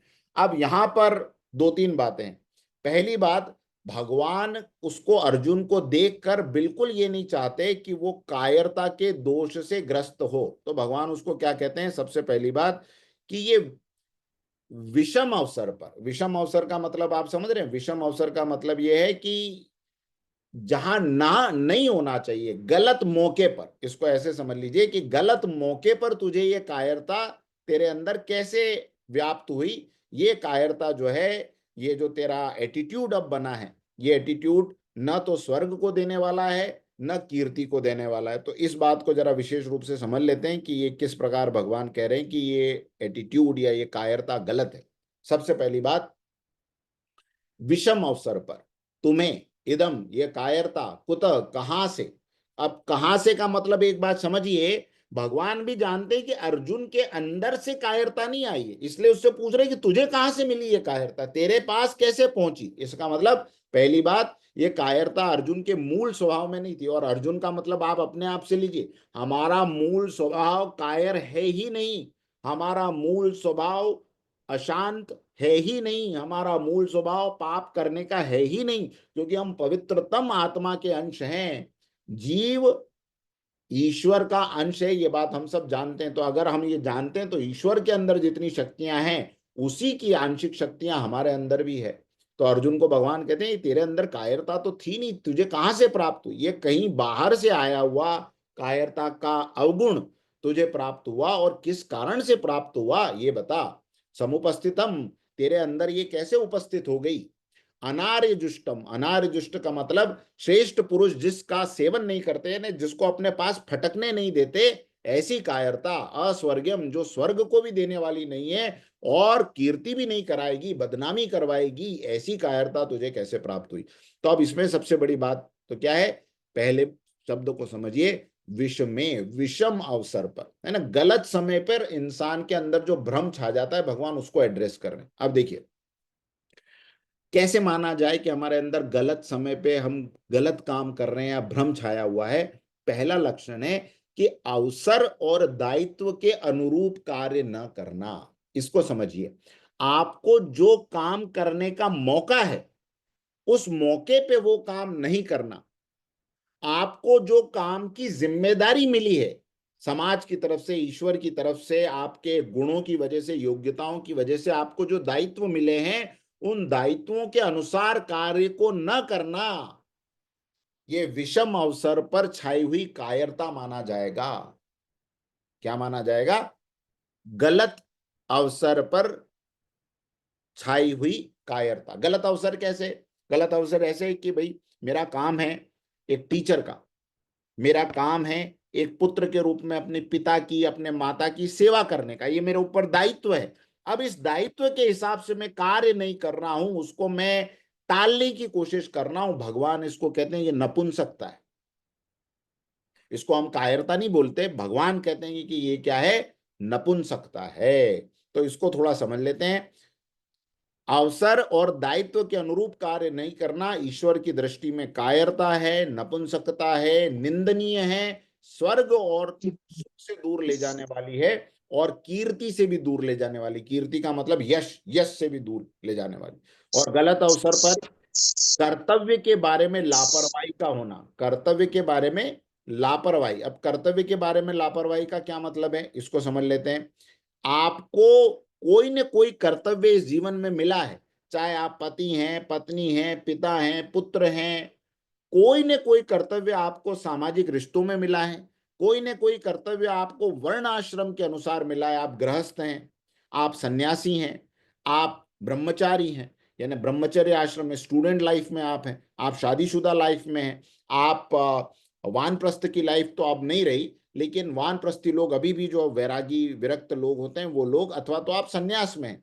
तो वर्ण के अनुसार आपका कोई, वर्ण आश्रम के अनुसार आपका कोई कार्य नहीं है। वर्ण के अनुसार आप ब्राह्मण हैं तो आपको ब्राह्मण की योग्यता वाले कार्य करने, क्षत्रिय हैं आप किसी इससे मिलिट्री या आर्मी की उसमें, तो ये वर्ण के अनुसार हो।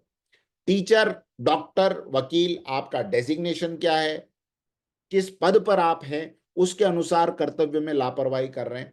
सामाजिक जिम्मेदारियां आपके पास कुछ है, उसके प्रति लापरवाह हैं। राष्ट्रीय जिम्मेदारियों के प्रति आप लापरवाह हैं, अथवा तो वैश्विक जिम्मेदारियों के प्रति लापरवाह हैं। अगर कर्तव्य के बारे में आप लापरवाह हैं तो भगवान की नजर में हम इस कार्य को भगवान निंदनीय मानते। और ये जो कायरता है, ये संभ्रमता है, या ये एटीट्यूड का बिगड़ना जो है, ये किन कारणों से होता है इसको भी समझना पड़ेगा। क्योंकि अर्जुन तक के अंदर अगर ये आ गया, ये अवगुण, तो हम तो क्या चीज है, हम किस खेत की मूली। तो ये कायरता कैसे आ जाती है हमारे अंदर, ये एटीट्यूड का बदलाव क्यों आ जाता है हमारे अंदर, क्यों हम अपने राष्ट्रीय कर्तव्यों के प्रति उपेक्षा महसूस करते हैं या लापरवाह हो जाते हैं। अब जैसे हमें पता है वोटिंग का डे है, छुट्टी है, लेकिन घर में लेटे हुए हैं, क्यों? अरे कौन जाए यार, ऐसा ही है मामला, ऐसा ही है। फिर भी बाहर आके आप सरकार की आलोचना कर रहे हैं, फिर भी बाहर आके आप देश देश सुधर नहीं रहा इसकी बात कर रहे हैं, तो आपको तो हक ही नहीं है। क्योंकि उसको बदलने का जो मैकेनिज्म है, आप उसके प्रति तो आप लापरवाह हैं।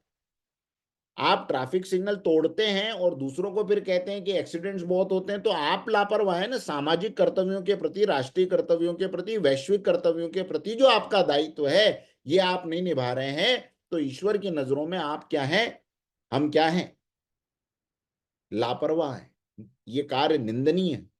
और ये ऐसा होता क्यों है, इसके पीछे कुछ कारण है जो समझने जैसे हैं। पहला, कई बार ये लापरवाही या ये बिगड़ा हुआ एटीट्यूड अपने ही स्वभाव से, क्योंकि मैंने कहा ना आत्मा जो है अनंत जन्मों की यात्रा करते करते इस जन्म में पहुंची है, तो पुराना बैगेज, पुराने संस्कार उसके हैं ही।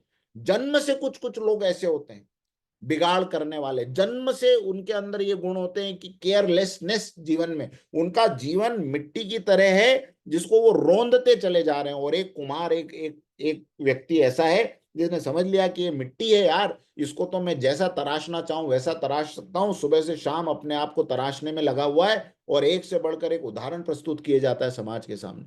तो या तो स्वभाव से कायरता प्राप्त है, या परिस्थितियों के कारण आपके अंदर कायरता आ गई है, आपके सामने कुछ ऐसे उदाहरण प्रस्तुत हो गए, कुछ ऐसी घटनाएं आपके सामने आ गई कि आपको समझ में नहीं आ रहा है कि ये क्या करें। जैसे अर्जुन के अंदर परिस्थिति के कारण कायरता आई थी, नहीं स्वभाव में, स्वभाव तो ऐसा था न दैन्यम न पलायनम, अगर किसी ने मेरे को युद्ध के लिए ललकारा है तो फिर तो उसके सामने से पलायन करना यानी भागने की बात सोचना भी मेरे लिए संभव नहीं।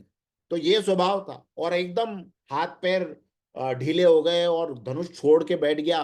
तो ये क्या है, ये परिस्थितियों के कारण कायरता प्राप्त है। और तीसरा, संगति के कारण कायरता।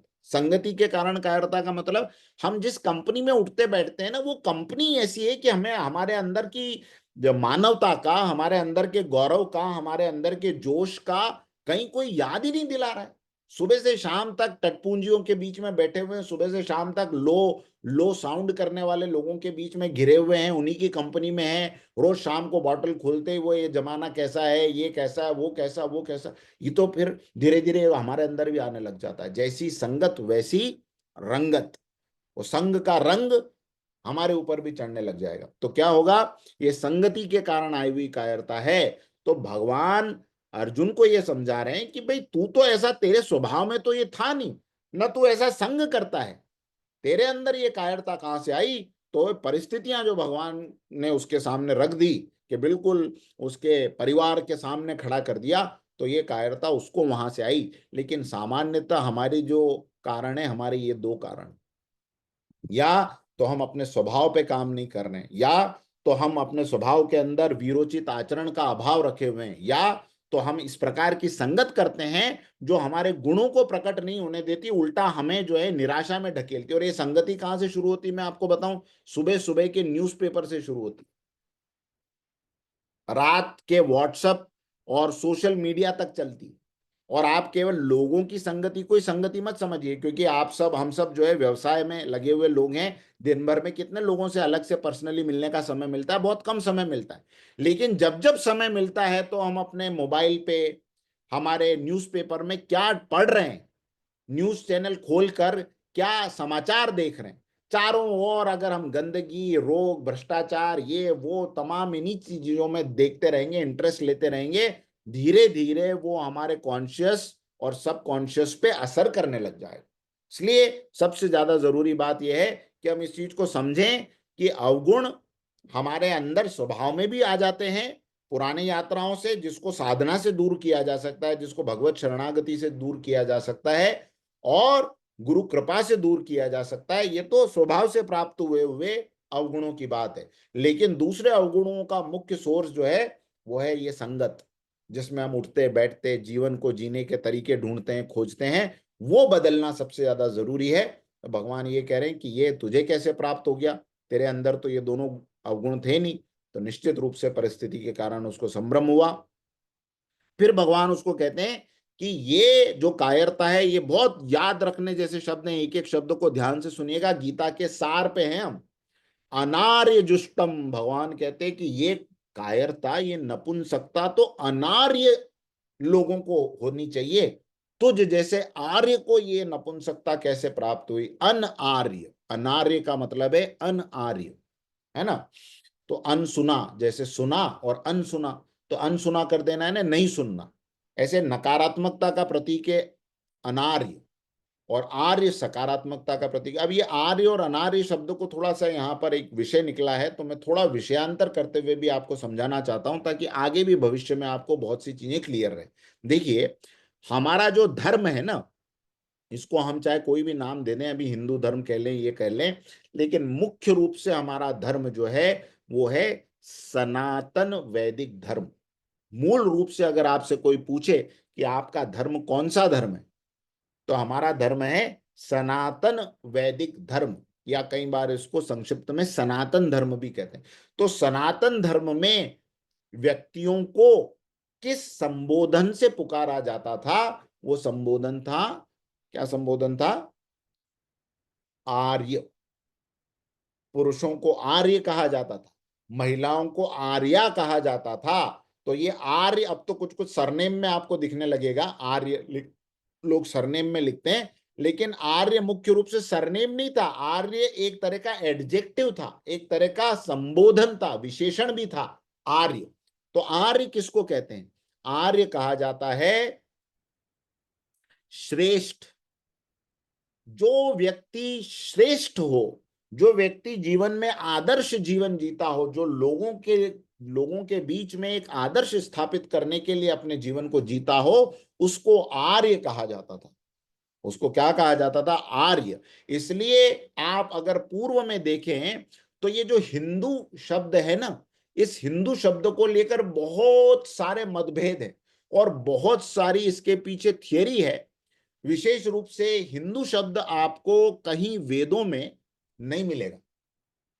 मैंने लगभग सारे वेदों को सरसरी निगाह से ही कहूंगा, ऐसा इन डेप्थ तो नहीं, मैंने पढ़ा है, देखा है, मुझे कहीं हिंदू शब्द नहीं मिला। सारे उपनिषदों में कहीं हिंदू शब्द नहीं आता, पुराणों में कहीं हिंदू शब्द नहीं आता, एक्सेप्ट कालिका पुराण में कोई कहता है हिंदू शब्द आता है, लेकिन वो भी बहुत रिसेंटली एडेड है। 14वीं सदी के पहले पहले भारतीय वाङ्मय के किसी वाङ्मय में हिंदू शब्द लिटरेचर में कहीं नहीं आता। वाल्मीकि रामायण में सीता जी राम जी को बार बार एक संबोधन से पुकारती है, आर्य पुत्र। आर्य पुत्र कहती हैं बार बार। दशरथ के पुत्र हैं तो उनको बार बार क्या कहा जाता है? हे आर्य, अथवा तो हे आर्य पुत्र। अर्जुन को भगवान कृष्ण बार बार आर्य कहते हैं। महाभारत जब आप पढ़ेंगे तो एक दूसरे के लिए संबोधन ही ये था। पुरानी रामायण आपने देखी होगी तो बार बार आपको ये शब्द हे आर्य आर्य आर्य आर्य आर्य। आर्य शब्द का मतलब क्या है? आर्य शब्द का मतलब है श्रेष्ठ व्यक्ति। फिर हिंदू शब्द कहां से आया? हिंदू शब्द की बहुत सारी थियरी हैं। कुछ थियरीज मैं आपको बताता हूं, अप्रिय भी हैं, प्रिय भी हैं। एक, सिंधु नदी के इस पार रहने वाली जो जनता थी उसको सिंधु न बोलते हुए स शब्द जो है वो फारसी भाषा में नहीं है, तो स की जगह ह है। जैसे सप्ताह नहीं बोला जाता, सप्ताह की जगह हफ्ता बोला जाता है। इसलिए हम बोलते हैं ना, कौन सा हफ्ता चल रहा है? हफ्ता। हफ्ता कैसे हो गया? सप्ताह से हफ्ता और हफ्ता हो गया, है ना। तो स पारसियों के उसमें नहीं है, स की जगह वो ह बोलते हैं। इसलिए सिंधु नदी के इस पार रहने वाले लोगों को हिंदू, सिंधु की जगह हिंदू कहा जाने लगा। तो ये नदी से, अब तो सिंधु नदी हमारी रही नहीं, तो सिंधु नदी के इस पार जो है वो पाकिस्तान में है, तो हिंदू जो है वो। दूसरा, एक शब्दकोश है, उसका नाम मैं थोड़ा सा भूल रहा हूं, गयास करके कुछ फारसी भाषा का एक डिक्शनरी है। उसके अंदर हिंदू शब्द का जो मायने दिए हैं वो बड़े दुखी करने वाले मायने हैं। फारसी भाषा में हिंदू शब्द का जो मतलब होता है वो होता है काला, काफिर, चोर, या रास्ते का एक तरह से लुटेरा। तो उस तरीके से हिंदू शब्द को वहां पर डिफाइन किया गया है। मूल रूप से अब हम कहें कि ठीक है, जो भी उन्होंने लिखा सो लिखा, लेकिन और सावरकर ने इस पे ये बात लिखी है कि हम जानते हैं कि फारसी भाषा में हिंदू शब्द का अर्थ जो है वो काला, काफिर, लुटेरा, एटसेट्रा एटसेट्रा है।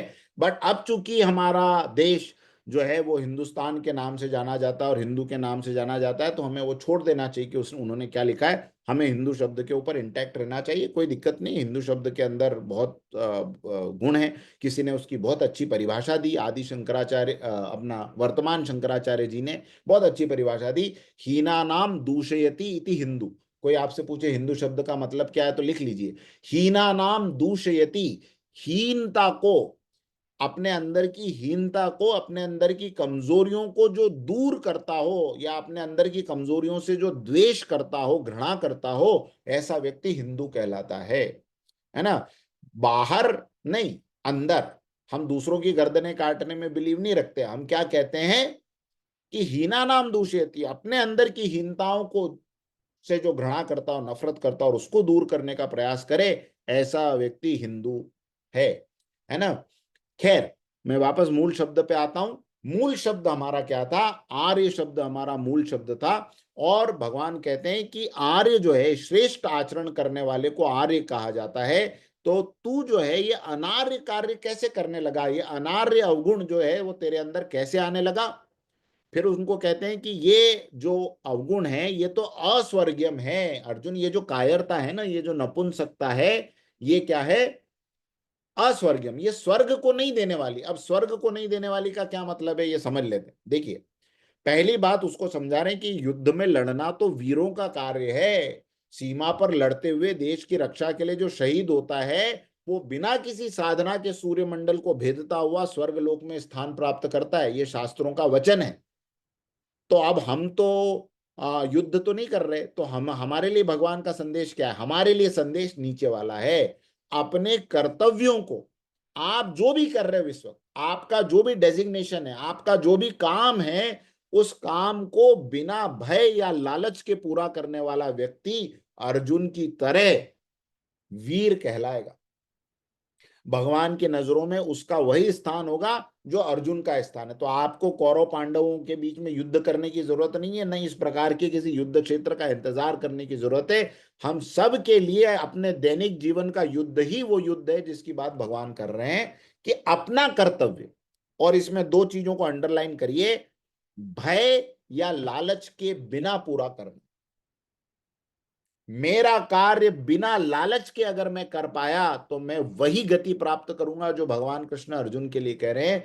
मेरा कार्य मैं बिना भय के अगर कर पाया, है ना, किसी के बड़े का फोन आया, हाँ साहब ऐसा कर दो, नहीं नहीं नहीं साहब, आपके लिए तो सब करने को हम तैयार है। किसी ने बड़ा लालच दे दिया, कोई घूस दे दी, कोई बड़ा हमारे सामने एक तरह का एक मौका है किसी की गर्दन दबा के पैसे निकालने का, तो लालच और भय से अगर अपने कार्य को हमने पूरा किया, तो हम वही हैं जो भगवान अर्जुन को डांटते समय कह रहे, अनार्य। और अगर हम आर्य की तरह आचरण कर रहे हैं तो कर्तव्य को बिना भय या लालच के पूरा करें, तो स्वर्ग को देने वाला होगा ये कर्तव्य, ये कार्य। और तीसरी बात भगवान क्या कह रहे हैं कि अर्जुन, ये जो तेरी कायरता है, ये जो तेरी नपुंसकता है, ये कीर्ति भी नहीं देने वाली। कीर्ति देने का मतलब क्या? तेरी कोई प्रशंसा भी नहीं करेगा अगर तू ये युद्ध छोड़ के भागेगा और युद्ध से हथियार डाल देगा। क्यों? क्योंकि गलत आचरण करने वाले संसार भर में उसकी बदनामी होती है, और ऐसा गलत आचरण करने वाला अपयश का भागी होता है। आप देख लीजिए, अभी अभी की एक कंट्रोवर्सी है। एक यूट्यूबर, बड़ा फेमस यूट्यूबर, कई बार मैंने उनके गाने भी यहाँ अपने एलसी में चलाए हैं शुरुआत में, लेकिन अंदर से स्वभाव नहीं बदला। तो क्या हुआ? हाँ, अस्वर्गीयम अकीर्ति कर, कीर्ति जो थी वो सारी की सारी नष्ट हो गई। हाँ, गलत आचरण संसार भर में बदनामी कराता है और अपयश का भागी बनाता है। तो भगवान इसमें ये तीन कैटेगरीज बता रहे हैं। फिर से समझ लीजिए, अनार्य, अस्वर्ग्य और अकीर्ति। हमें इन तीनों से बचना है। कैसे बचना है? मनुष्यों की भगवान कहते हैं कि तीन कोटियां हैं। सबसे पहली कोटि आर्य कोटि। आप ये देखिए कि हम किस कोटि में। आर्य कोटि के जो लोग होते हैं, वो ये सारे थिंकर लोग होते हैं जो सबके कल्याण में करने में यकीन रखते हैं और अपने कर्तव्यों का पालन करते हैं बिना भय के और बिना लालच के। ये आर्य कोटि के लोग हैं। उनको बताना नहीं पड़ता ये कर, उसको मालूम है कि मेरा कर्तव्य है, मैं डॉक्टर हूं, मेरा काम है अपना तन मन धन सब कुछ समर्पित करके, अच्छी से अच्छी स्टडी करके, मैं अच्छी से अच्छी रिसर्च करके उस लायक बनूं, सिद्ध हस्त बनूं कि अपने मरीजों की मैं जान बचा सकूं। और जब अवसर आएगा तो न मैं भय से कोई गलत काम करूंगा, न मैं लालच से कोई गलत काम करूंगा। एक चार्टर्ड अकाउंटेंट, एक शिक्षक, एक वकील, एक बिल्डर, सब इस आर्य कोटि में आ सकते हैं, जो अपने कर्तव्य का विचार करके बेस्ट ऑफ द बेस्ट करें। किसके लिए? सबके कल्याण के लिए और अपने कर्तव्य का पालन करने के लिए। तो ये आर्य कोटि कहलाती है। दूसरी कोटि में वो लोग आते हैं जो स्वर्गाभिलाषी हैं। वो भी अच्छे काम करते हैं, लेकिन अच्छे काम करने के बदले में उनकी आशा रहती है कि हमको आगे चल के कुछ श्रेष्ठ श्रेष्ठ लोकों में, उच्च लोकों में हमें स्थान मिले, पुण्य हमारे जो है ईश्वर के बही खाते में लिखे जाएं, दान इत्यादि वो भी करते हैं। पहले वाला व्यक्ति दान करता है क्योंकि वो जानता है कि मनुष्य का जीवन का मूल उद्देश्य ही दान है, जीवन का कर्तव्य है मेरा दान। तो ये तो मुझे करना है, मेरी कमाई से, हार्डवर्क की कमाई का एक अंश मुझे देना है, मतलब देना ही देना है, ये मेरा कर्तव्य है, इसमें कोई उपकार नहीं है। लेकिन दूसरा वाला व्यक्ति कोई श्रेष्ठ कर्म की इच्छा से कि यार कहीं लिखा जाए, ऊपर वाले की अदालत में जब हिसाब किताब हो तो लिखा जाए कि आचार्य जी ने कुछ अच्छा किया, इनको हम वहां भेज देते। तो ये स्वर्गाभिलाषी मनुष्य। और तीसरे टाइप के मनुष्य होते हैं कीर्ति अभिलाषी मनुष्य। संसार को सब कुछ समझकर यहाँ यश और आदर पाने के लिए जो काम करता है, ये इस प्रकार के मनुष्यों को संसार में बड़ा पोस्ट अच्छा लगता है, बड़ी पोजीशन अच्छी लगती है। उनको अगर वो नहीं दिया तो वो अपना कर्म नहीं करते। वो दो और फिर वो आपके लिए काम करेंगे, और वो जरा हटा लिया तो फिर नहीं, फिर अब हम, आपने हमें कोई पोजीशन नहीं दी, पोस्ट नहीं दी, हमारे आसपास चार लोग नहीं है। कीर्ति के अभिलाषी हैं। तो संसार को जो सब कुछ समझ के यहाँ यश और आदर पाने का काम करे, वो कीर्ति अभिलाष। तो ये तो तीन कोटियां हैं मनुष्य की। एक और चौथी कोटि शास्त्रों ने बताई है, जो मैं आपको बता रहा हूं।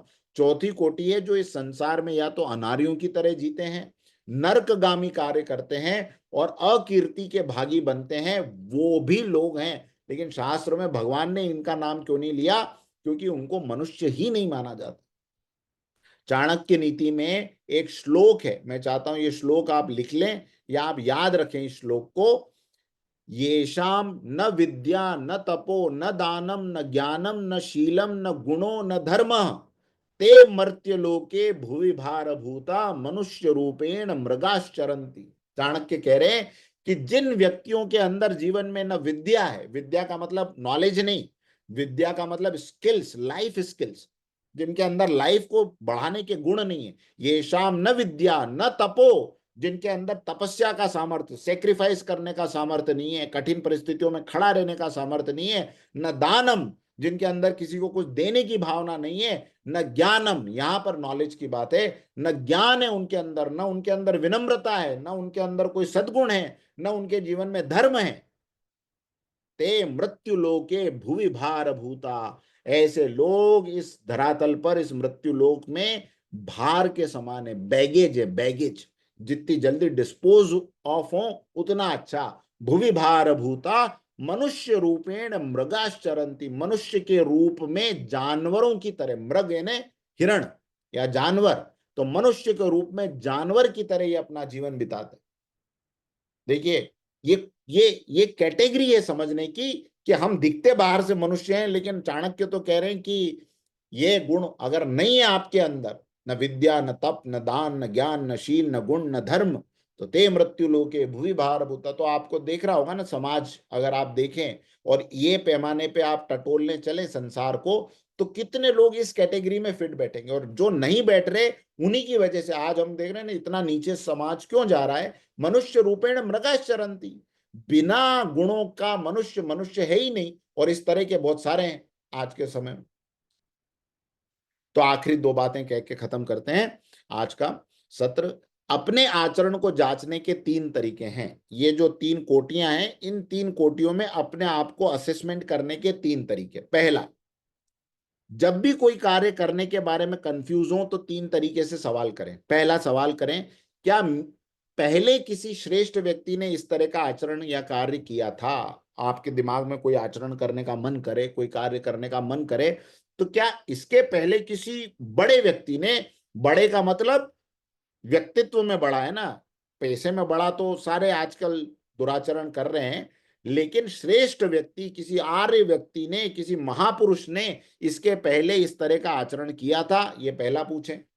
दूसरा, अपने आप से पूछे कि क्या इस तरह का आचरण करने से मुझे उच्च लोगों की प्राप्ति होगी, स्वर्ग की प्राप्ति होगी? एक न एक दिन तो यहां से टिकट कटेगा, फिर मैं कहां जाऊंगा?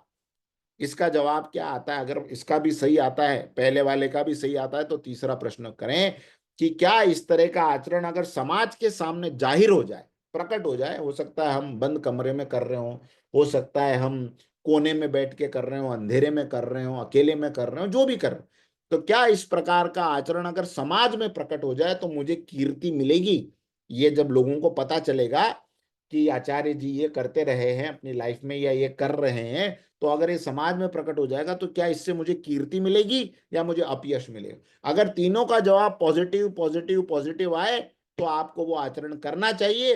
तीनों का जवाब नेगेटिव नेगेटिव नेगेटिव आए तो वो आचरण आपको नहीं करना चाहिए। और मजेदार बात यह है कि इसमें किसी का भी पॉजिटिव और नेगेटिव अलग अलग नहीं आ सकता, या तो तीनों पॉजिटिव आएंगे या तो तीनों नेगेटिव आएंगे, लेकिन एक पॉजिटिव दूसरा नेगेटिव तीसरा पॉजिटिव ऐसा नहीं आ सकता। पहला दूसरा और तीसरा तीनों टिक मार्क में राइट हो, तब जाके ये कार्य आपको करना चाहिए। ये आपके आचरण को जांचने के तरीके हैं।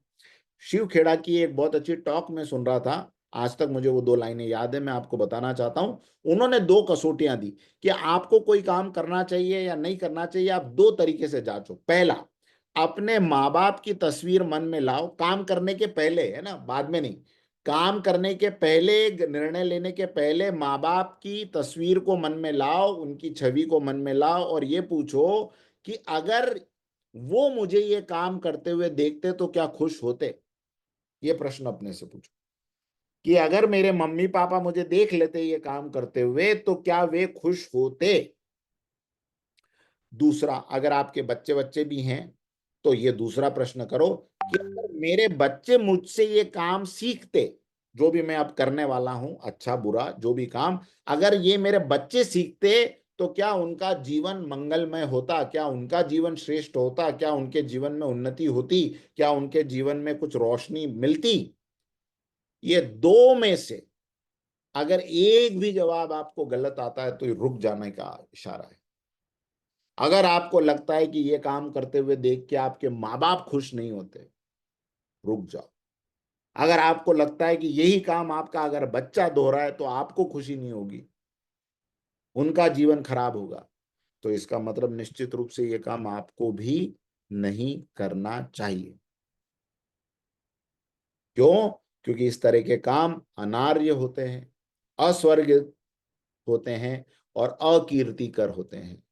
और इनसे विपरीत जितने काम हम ऐसे जिसमें अंदर से हमारी आत्मा गवाही दे कि निश्चित रूप से ये श्रेष्ठ व्यक्तियों के द्वारा किया हुआ कार्य है, पहले बहुत से लोगों ने इसी कार्य को इस तरीके से किया है, लोग इसी नीति पर चले हैं, इसके पहले ये समाज में प्रकट हो जाए तो भी लोगों को मंगल दिखेगा, इसमें समाज के लोग भी धन्यवाद करेंगे।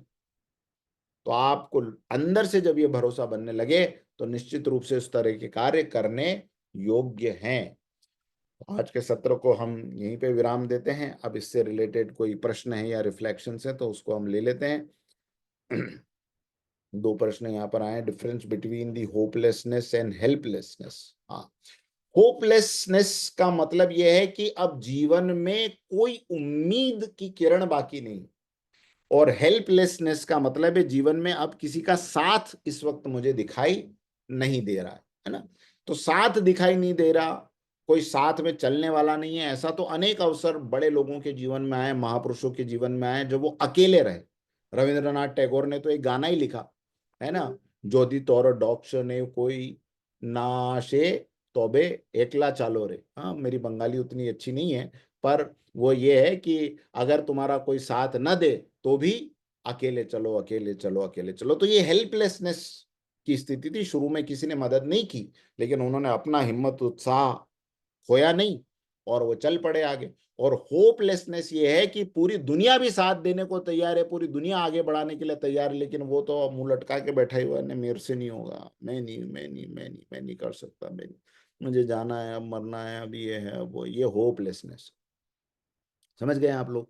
तो होपलेसनेस और हेल्पलेसनेस, इसमें दोनों में डिफरेंस है ना।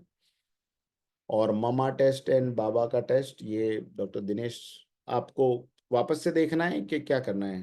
तो दिनेश, हो गया, क्लियर हो गया है ना?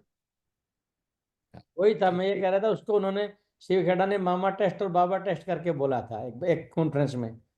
Exactly exact, difference in between, हाँ ये हो गया। चलिए, और गौरव अग्रवाल जी, यस नमस्कार। Thank you sir. बस एक जो आपने श्लोक इसमें बताया था, ये शाम न विद्या न तपो न दानम, वो 1 मिनट दिखा सकते हैं क्या वो? बस 1 मिनट। आप लिख रहे हैं उसको? हाँ बस कंप्लीट हो गया था वो, एक लास्ट लाइन मेरे से मिस हो गई थी, तो मैं बस येषां उसको न एक नजर विद्यां दे। न तपो न दानं न ज्ञानं न शीलं न गुणो न धर्म, ते मृत्युलोके भुवि भारभूता मनुष्य रूपेण मृगाश्चरन्ति। ये और ये चाणक्य नीति में लिखा हुआ है, चाणक्य चाणक्य नीति। नीति चैप्टर नंबर 10 श्लोक नंबर 7। अच्छा, चाणक्य नीति चैप्टर नंबर 10 श्लोक 7। ठीक है, चैप्टर 10 श्लोक 7। 10 वर्स 7। ठीक, अब मैं उससे इसको लिख लूंगा। ठीक है। तो thank you so much once यानी अगेन कि सर। कभी कभी कभी एडिशंस अलग अलग होते हैं ना, तो कुछ लोगों ने अच्छा। ये कर दिए हैं, तो आप ये इसको लिख लीजिए। अच्छा, मैं लिख लेता हूँ। भारभूता मनुष्य रूपेण मृगाश्चरन्ति। मृगाश चरंती।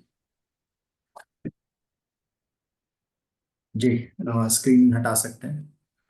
Thank you so much doctor Rishi ji, once again आपने इतना बढ़िया तरीके से आज एक्सप्लेन किया। आज जब सेकंड चैप्टर में एंटर कर रहे थे तो एक नई सी एक्साइटमेंट आज पहले तो फील हुई। और आपने चैप्टर 1 में जो इंट्रोस्पेक्शन की बातें बताई हैं, सेल्फ इंट्रोस्पेक्शन की बात, तो डेफिनेटली मुझे लगता है कि ये सेल्फ असेसमेंट टेस्ट करने से चैप्टर 1 तो समझ में आएगा ही आएगा, और बहुत सारी क्लैरिटी खुद को लेकर के और लाइफ के बारे में भी समझ में आएगी। और चैप्टर 1 में जितने सवाल अर्जुन ने पूछे और अर्जुन ने जिस तरीके से अपने आप को एक्सप्रेस किया है, वो शायद उतने बढ़िया तरीके से as a normal human being तो एक्सप्रेस भी नहीं कर सकते। तो अब ये देखना बहुत ही मजेदार, सरप्राइजिंग एंड आई ओपनर होगा कि अब इस पर भगवान क्या कहते हैं। तो thank you so much for this कि आप यहाँ तक हम लोग को लेकर आए और आगे भी लेकर के चल रहे हैं।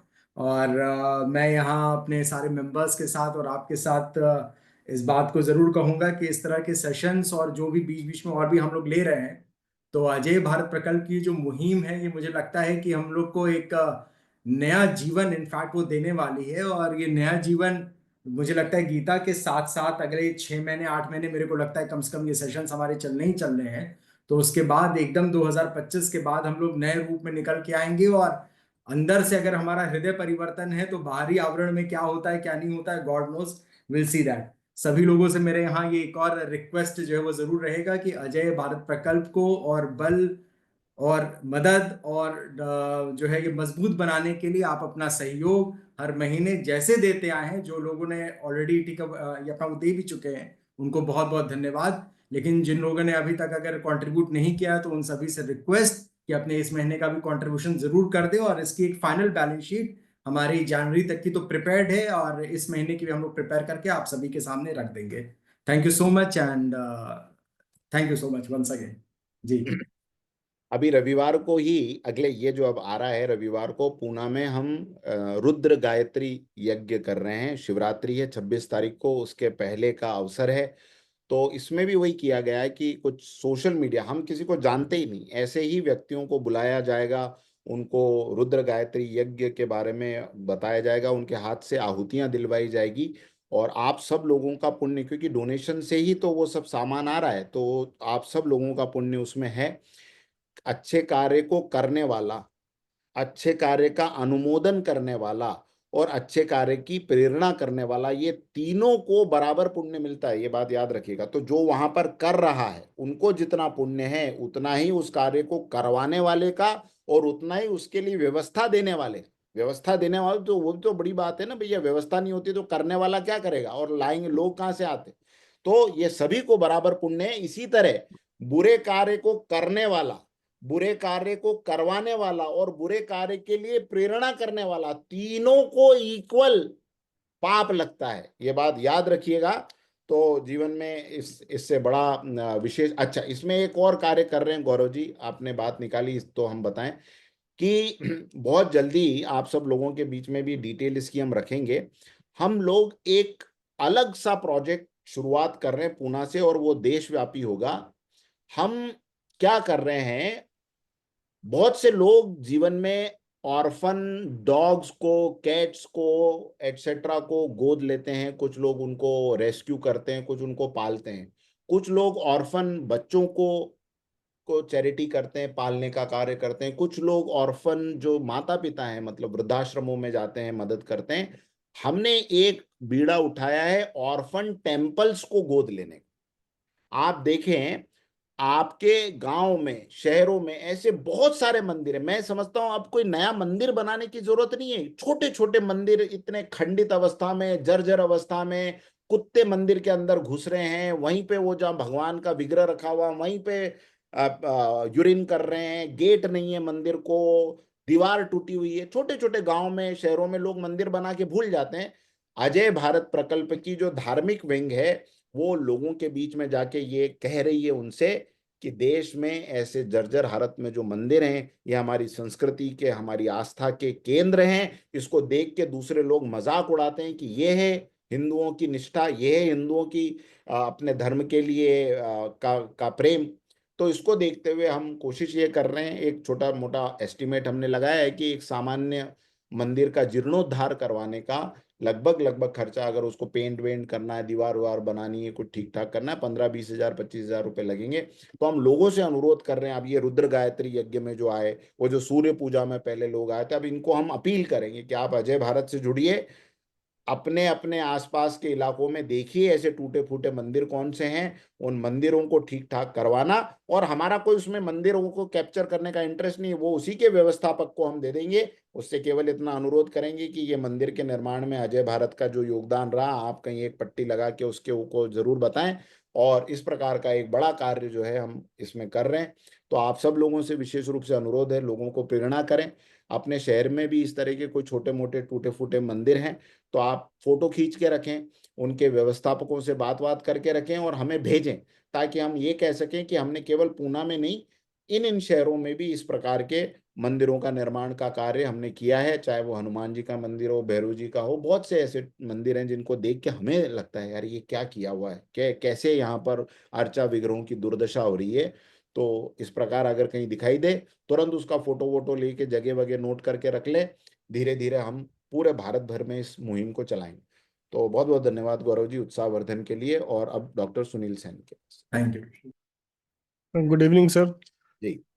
आज का सबसे बड़ा टेक अवे तो सेल्फ असेसमेंट है, और उसको पहले भी आपने एक बार कहा था, डिस्कशन किया था कि इसका हमें मेनली इसका निरीक्षण करना चाहिए, लेकिन आज जो इसका और डीपर वो बताया उसके लिए बहुत बहुत धन्यवाद सर। मेरे को एक क्वेश्चन तो पिछले वाले से था कि आपने कहा था कि 18 डेज हमारी पूरी महाभारत चली, हाँ और 10th डे पे गीता का इन्होंने ये दिया, हाँ कृष्ण जी ने। हाँ उसके बारे में दो मत हैं। एक कि 10वें दिन ये डिस्कशन हुई, और एक का पहले ही दिन, मतलब जब महाभारत प्रारंभ हुई। और मुझे मुझे ऐसा लगता है, आफ्टर स्टडिंग मोर रेफरेंसेस, मुझे ऐसा लगता है कि ये पहले दिन जो, जब युद्ध प्रारंभ भी नहीं हुआ था, उस समय की सारी बातें रही होगी। तो मेरा वही बार बार क्वेश्चन आ रहा था कि बिफोर 9th डे 9 दिन तक क्या उनका युद्ध ही नहीं चल रहा था, और फिर वो आमने सामने हुए ही नहीं थे क्या? हाँ नहीं, कुछ किताबों में इस प्रकार का वर्णन आता है कि 9 दिन तक युद्ध में अर्जुन को लीड नहीं लेने को टर्न था। युधिष्ठिर जी ने, भीम ने, नकुल ने, सहदेव जी ने, हर बार एक नए वॉरियर को सामने लाया जाता था, उस दिन का योद्धा किसी और को बनाया जाता था। एक आध दो किताबों में मैंने ये पढ़ा है कि अर्जुन जो है वो ये 10th डे के दिन आमने सामने हुए थे, और तब जो है उनको जो है ये मोह हुआ। लेकिन एक्चुअल महाभारत की जब फिर स्टडी मैंने की, तो मुझे पता चला कि 10वें दिन तक तो भीष्म इत्यादि सब साफ हो चुके थे। तो ये तो बहुत बाद की घटना हो गई थी। मुझे ऐसा लगता है after studying other other references कि ये पहले ही दिन की घटना होगी, जब ये महाभारत का युद्ध प्रारंभ ही होने वाला था उस समय की। Thank you sir. सर एक लास्ट क्वेश्चन है आज के उससे, कि आपने बताया कि जो हम कार्य करते हैं उसमें भय और लालच का अगर वो आता है तो हमें उसके लिए वो सोचना चाहिए। फॉर एग्जांपल अगर हम प्रोफेशनल हैं, मतलब मैं अपने उसमें पॉइंट में सोच रहा हूँ, और मैं कोई किसी स्किल पे बहुत ज्यादा एक्सपर्ट हूँ, हाँ और मैं उसकी चार्ज बहुत हाई रखता हूँ, तो क्या ये हाँ। लालच है? नहीं, आप अपनी योग्यता का एक मूल्य तय कर सकते हैं निश्चित रूप से। जैसे एक पेंटर होता है, वो अपनी पेंटिंग को देख के बोलता है यार ये तो मास्टरपीस है ना, तो वो उसके अंदर से आएगा कि ये मुझे यही कॉस्ट रखनी चाहिए क्योंकि इस कॉस्ट में मेरी मेहनत जस्टिफाई हो रही है ना। लेकिन लालच उसको कहते हैं कि ये उसको मालूम है कि इस व्यक्ति की मजबूरी है, इसमें अब मैं इससे जो निकलवा लूं, अब ये मेरे गिरफ्त में है, ये मेरे सम्मोहन में है, या ये मेरे प्रभाव में है। मैं भी जानता हूं अंदर से कि इसका चार्ज इतना नहीं है, ये इस चीज में मुझे इतना मेहनत नहीं लगी है, इतनी मेरी मेरी एक्सपर्टीज नहीं है, लेकिन फिर भी मैं इससे, चूंकि ये समर्पित हो चुका है, अब मैं जो चाहे इससे निकलवा लूं, इसकी जेब में जितना बड़ा नोट दिख रहा है वो मैं ले लूं। ये भावना लालच है। आप समझ रहे हैं दोनों में डिफरेंस? एक अंदर से आपको आ जाएगा, एक पेंटर अपनी पेंटिंग को अंदर से देख के बता देता है कि नहीं यार ये 1 लाख रुपए से कम की नहीं होगी, ये 10 लाख रुपए से कम की नहीं होगी, ये मैं ही नहीं बेचना चाहूंगा 10 लाख से कम में, क्योंकि मैंने उसमें अपना सब कुछ, टाइम टैलेंट सब कुछ लगा दिया। लेकिन एक कि यार ये तो ऐसी है, पर इसमें जो गोल्डन कलर मैंने यूज किया, मैं लोगों को बताऊं कि ये मैंने जो है जड़ी बूटियों को पीस पीस के बनाया, और पता चल रहा है 10 रुपए वाली बॉटल लेके उसने वो गोल्डन कलर रखा है, ये लालच है। आप समझ रहे हैं?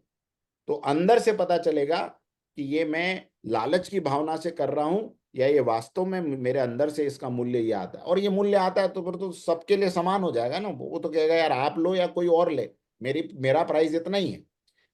इससे सवाल नहीं उठता कि आप ही लोगे और आपके चेहरे को देख के मैंने इसका प्राइस तय किया है, मेरा ये है प्राइस, इसी में मैं अपना ये ले रहा हूं। और ये अंदर से मैं मानता हूं कि ये जस्टिफाइड है।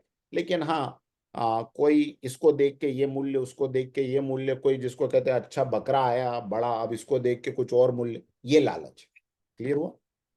Yes, thank you sir. Sir लालच का मतलब यह है कि अगर आपने कोई के ऑपरेशन नहीं करना है और आपको ऐसे लगे कि यार कर लेते हैं कोई बात नहीं, तो वो लालच है। मेडिकल, हाँ मेडिकल फील्ड में एग्जैक्टली यही उदाहरण कि उसको वो हाँ, जरूरत नहीं थी, जरूरत नहीं है तो भी कर लेते हाँ, हैं वो पर लालच भी है। हमने बोला नहीं नहीं आप तो ये कर लीजिए, अच्छा हमको पता है कि भाई इससे जो है हमें कमीशन मिलेगा, या कोई पैसे ऐसा फायदा टेस्ट मिलेगा। हमने प्रिस्क्राइब कर दिया जो हम जानते हैं कि इसको ये नहीं कराना है, लेकिन वो भी हमने प्रिस्क्राइब कर दिया क्योंकि उस पैथोलॉजी लैब से हमको कुछ 2 4 5 हज़ार रुपए और आ जाते। तो ये लालच कहलाए, ये ये लालच। लालच है ना। हमारी मेहनत के लिए तो भाई हम ना, भैया आपका ऐसा टिश्यू है वो इतनी ज्यादा महीन सर्जरी है कि उसके लिए तो हमारे पूरी की पूरी एक्सपर्टीज लगेगी। उसके लिए जो भी अंदर से भावना आएगी वो खुल के आपने अपना प्राइस बताया, उसमें कहीं कोई लालच नहीं। Thank you sir. Lalit ji. प्रणाम। सो ये जो शिक्षा न विद्या न तपो न दानम न ज्ञानम न शीले न शील। गुणो न धर्म, यहाँ तक समझ में आता है मेरे को। इसके आगे ते, ते मृत्यु लोके भूमि भार भत्ता मनुष्य रूपे मृत्याश्चरंती, इसका क्या अर्थ है लास्ट की 2 लाइन? तो ये पहले तो क्वालिटीज बताई कि जिसके हाँ अंदर वो ये सब क्वालिटीज नहीं है, जी। ते मृत्यु लोक है, ते मतलब वे हम्म लोग मृत्यु लोक में, इस धरती पे संसार में भूवि भार भूता, भार ढोने वाले लोगों के जैसे हैं। भार है अपने आप में, जीता जागता बैगेज है ना, इस धरती का बोझ जिसको हम कहते हैं ना, ये धरती का धरती का बोझ। बोझ। तो ये धरती के बोझ हैं, मनुष्य रूप में मृगाश्चरंती, मनुष्य के रूप में जानवरों की तरह इस संसार में रहते हैं, है थैंक ना। यू, शुक्रिया। अरविंद जी। नमस्कार सर। जी। मैं कल ही बात कर रहा था कि भगवान कितनी बार परीक्षा लेंगे हम लोग से कुछ ही काम करने में, तो फिर लगा कि नहीं, आज वो पता चला helpless and hopeless. Hmm. Helpless हो जाते हैं हम लोग मोमेंट में, लेकिन होपलेस कभी नहीं हुए आज तक।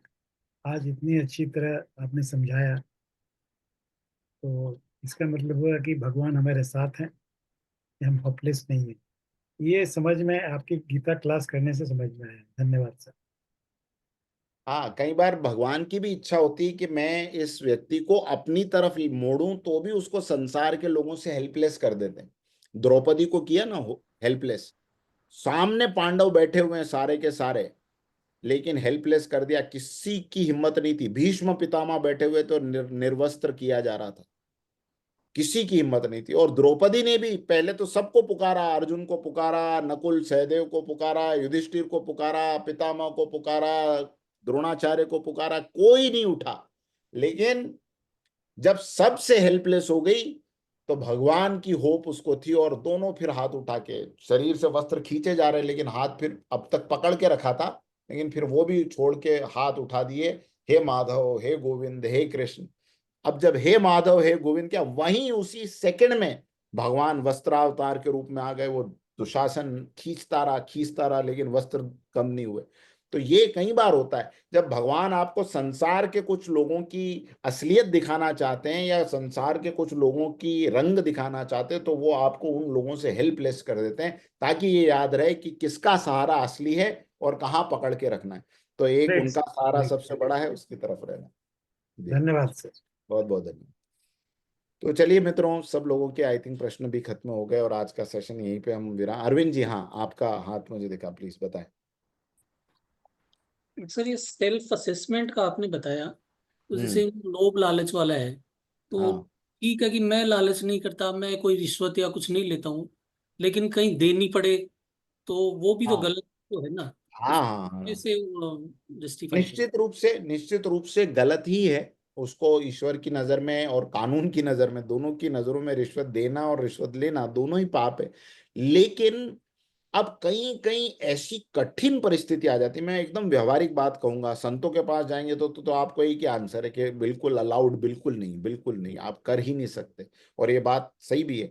लेकिन कई बार एक ऐसी विकट परिस्थिति आ जाती कि वो जीवन मरण का संकट वहां पर बन जाता है। अगर वो कार्य हम न करें या उस आदमी को हम ये न दें, तो हमारा कार्य ही करने के लिए तैयार नहीं रहता, है ना। ऐसी परिस्थिति में अगर हमको थोड़ा सा ये बात है कि यार ये एक ऐसा कार्य है जिसको मैं किसी और के थ्रू भी नहीं करवा सकता, कहीं और किसी और के हाथ से ये काम हो नहीं सकता, मदद मुझे कहीं और से नहीं मिल सकती, तब थोड़ा सा वहां पर हमें लगता है कि लीनियंसी आ जाती है और वहां पे करना भी पड़ता है। लेकिन मैंने देखा लोग तो अपना 500 रुपए का चालान भी बचाने के चक्कर में उसको 100 रुपए साइड में आके दे देते। वो नहीं करना है, वो नहीं करना। देखिए, आपकी अगर परिस्थिति ऐसी नहीं थी कि आप गाड़ी का चालान भी भर सके पूरा जो कानूनन होता है, तो फिर गाड़ी नहीं चलानी चाहिए। एक बार की बात है, मॉल के आगे मेरी गाड़ी पकड़ ली और हमारी जो मैडम थी वो भी थी, तो उन्होंने कहा मैं बात करती हूँ भैया, ये भैया। मैं कहा भैया भैया कुछ नहीं, मेरे को पूरा पे करना था। और उसने बोला, वो बोल भी रहा है, अरे सर इतना ज्यादा। मैंने कहा तू तू तेरा स्कैनर में जितना बनता है ना उतना बना, क्योंकि ये दंड है जो मुझे मिलना चाहिए कि मैंने ऐसा किया कैसे। जिंदगी भर याद रहेगी वो 1500 रुपए की पर्ची, और अब उसके बाद में मैं सीधे रास्ते पे चलूंगा। तो ये निश्चित रूप से है। लेकिन कई कई बार जैसे बीमारी का केस है, डॉक्टर्स के पास कहीं अटका हुआ है सारा मामला, या कोई ना कोई प्रॉपर्टी का ऐसा मामला फंसा हुआ है, तो ऐसे समय पे कोशिश तो पहले ये करें कि बिना ये लेन देन के, किसी पहचान से या किसी का प्रभाव दिखा के अपना काम हो जाए तो वो करवा लें। लेकिन रिश्वत की तरफ ना बढ़े आगे, ये विशेष रूप से ध्यान रखना है। लेकिन असंभव ही परिस्थितियां आ जाए तो फिर उसमें तो जैसी परिस्थितियों का निर्णय रहे वैसा करना। गवर्नमेंट के आपत्ति टेंडर्स अगर वगैरह होते हैं ज्यादा उनमें तो मोस्टली रहता ही है। है, हाँ, आपत्ति अब कभी ये ऐसा बड़ी लगता कठिन, ये बहुत कठिन बात है ये, निश्चित रूप से कि अगर अब जैसे नो काम ही नहीं मिलेगा, पैसा नहीं दो तो। और कुछ कुछ कुछ जगहों पे अभी विशेष रूप से, जैसे मैं कुछ परम पूज्य गुरुदेव को सुनता हूँ या प्रेमानंद जी महाराज है इनको सुनता हूँ, ये तो कहेंगे आप काम नहीं मिले तो वो छोड़ दो, काम नहीं मिले तो वो काम छोड़ दो, ईश्वर आपके लिए दूसरे काम की व्यवस्था करेगा। लेकिन इतना रिस्क और इतना जिगर गुर्दा रखना, ये अपने आप में एक सबके बस की तो बात नहीं है। हाँ, तो इस मामले में मैं भी थोड़ा कच्चा हूँ। अरे वो हेल्पलेस होपलेस वाली को लाइन दोबारा बताइए ना। टू फील हाँ, helpless is but feel to hopeless. To हाँ, to feel hopeless is, helpless is okay, but not hopeless, है ना। इसको आप लिखना चाहें तो मैं पूरी लाइन आपको बता देता हूँ।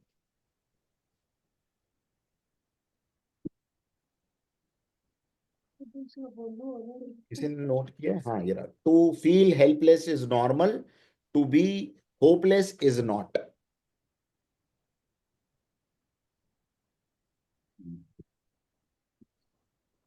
Okay, thank you sir. Pramod ji की आखिरी प्रतिक्रिया लेंगे और फिर आज के सेशन को समाप्त। नमस्ते sir, good evening sir. Sir अभी आपने दायित्व और अक्सर और दायित्व के बारे में थोड़ा सा सर आपने बताया, मतलब वो पूरा समझा। तो मैं सर अभी मेडिकल फील्ड से हूँ। अभी बीच में मैंने सर एक्सपोर्ट का काम स्टार्ट किया। अब उसमें होता है कि मेडिकल के फील्ड में तो मैं बहुत ही अच्छा हूँ, और उसमें और भी है, एक्सपोर्ट में भी कर रहा हूँ, तो उसमें बहुत सारे प्रॉब्लम्स आ रहे हैं। अभी यहाँ थोड़ा डिसीजन लेने में होता है कि कुछ टाइम वहाँ डालना पड़ता है वहाँ के लोगों को, कुछ टाइम यहाँ के लोगों को, तो थोड़ा सा हाँ। हाँ, लेकिन सर वहाँ से एक फायदा हुआ मुझे, जो वहाँ पे सिखाया जाता है, जो मैं मेडिकल कंज्यूमेबल, जो मेडिकल इक्विपमेंट्स हैं, जो मुझे सप्लायर देते थे, और मैं जो अभी आज की डेट में उनसे रीच करता हूँ, तो मुझे प्राइस का बहुत बड़ा डिफरेंस नजर आता है, और मैं देखता हूँ कि वहाँ मुझे प्रॉफिट हो जा रहा है। जो मुझे यहाँ 40 रुपए की चीज है, वहाँ कभी कभी 5 रुपए 10 रुपए में भी बहुत बड़ा बिग डिफरेंस आ जाता है। मतलब मैं सोचता हूँ यार, ये पैसा तो मैंने कहीं ना कहीं सेव किया, चलो यहाँ से जाके यहाँ सेव किया। बहुत सारे हमारे डॉक्टर फ्रेंड भी हैं कि उनको भी लगता है कि चलो उतने में आ रहे, लेकिन मैं अभी वहां से डायरेक्ट मैन्युफैक्चरर से जब जाता हूँ, रीच करता हूँ, उनसे बात करता हूँ, काफी कम प्राइस में आ जाती है। तो थोड़ा सा यहाँ सर दुविधा बना हुआ है कि मतलब एक्सपोर्ट वाले सिस्टम में पूरी तरह से जाऊं कि नहीं जाऊं, थोड़ा सा मतलब ये है। लेकिन मैं बहुत कुछ 1 साल से काम कर रहा हूँ, उसमें काफी कुछ ठीक भी कर रहा हूँ, तो थोड़ा नहीं इस ठीक पे है, सर ये तो सामान्य है मार्गदर्शन। बात है। इस ये सामान्य बात है। मनुष्य को योग्यता और समय उसके पास अगर है तो अपने समय को देखते हुए धन की कोई उसको कमाने की लिमिट नहीं बताई कि आपको इतना ही धन कमाना है ना।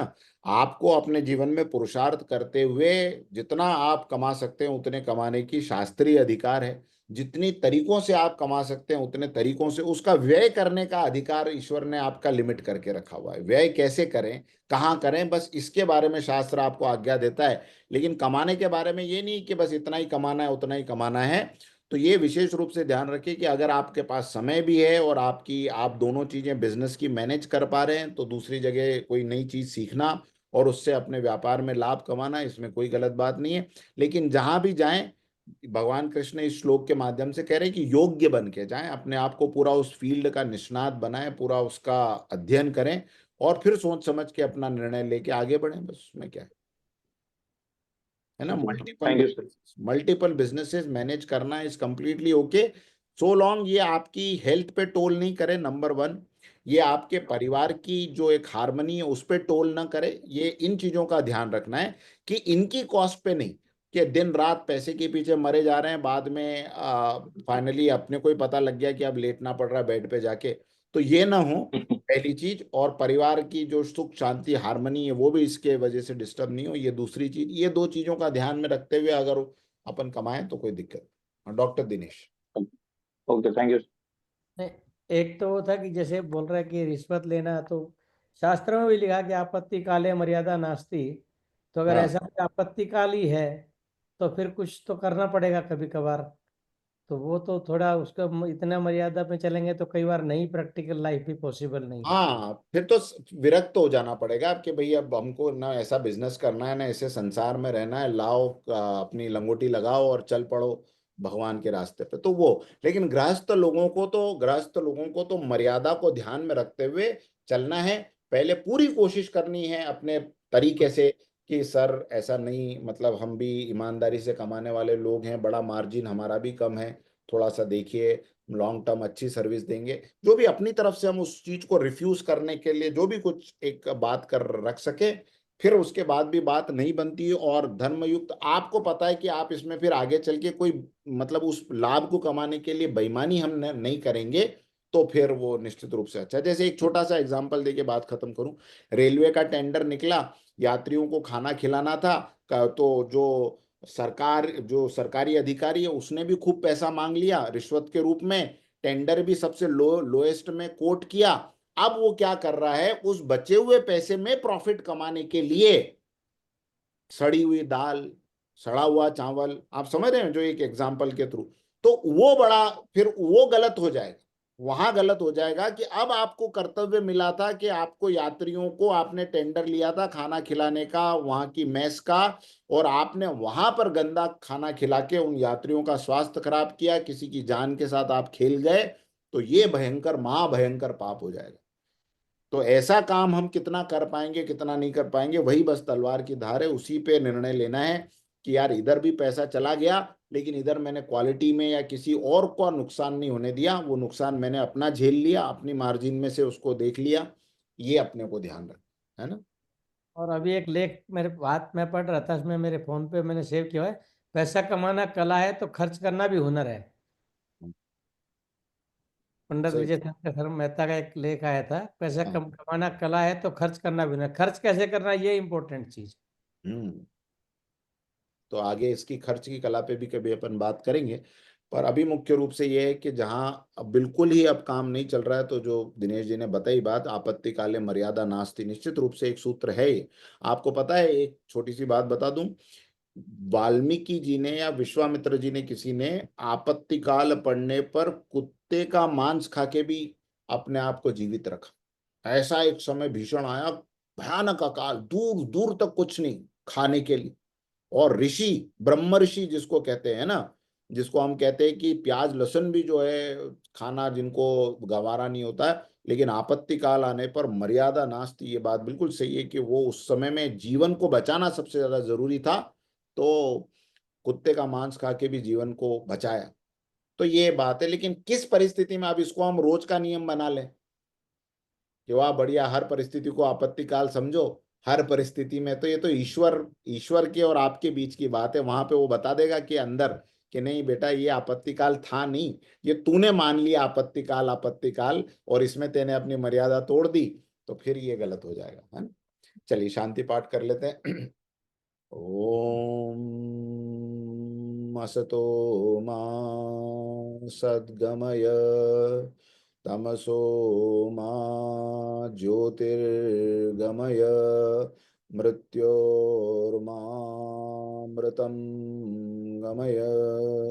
ओम सर्वे भवन्तु सुखिनः, सर्वे सन्तु निरामया, सर्वे भद्राणि पश्यन्तु, माँ कश्चित् दुख भाग भवेत्। ओम शांति शांति।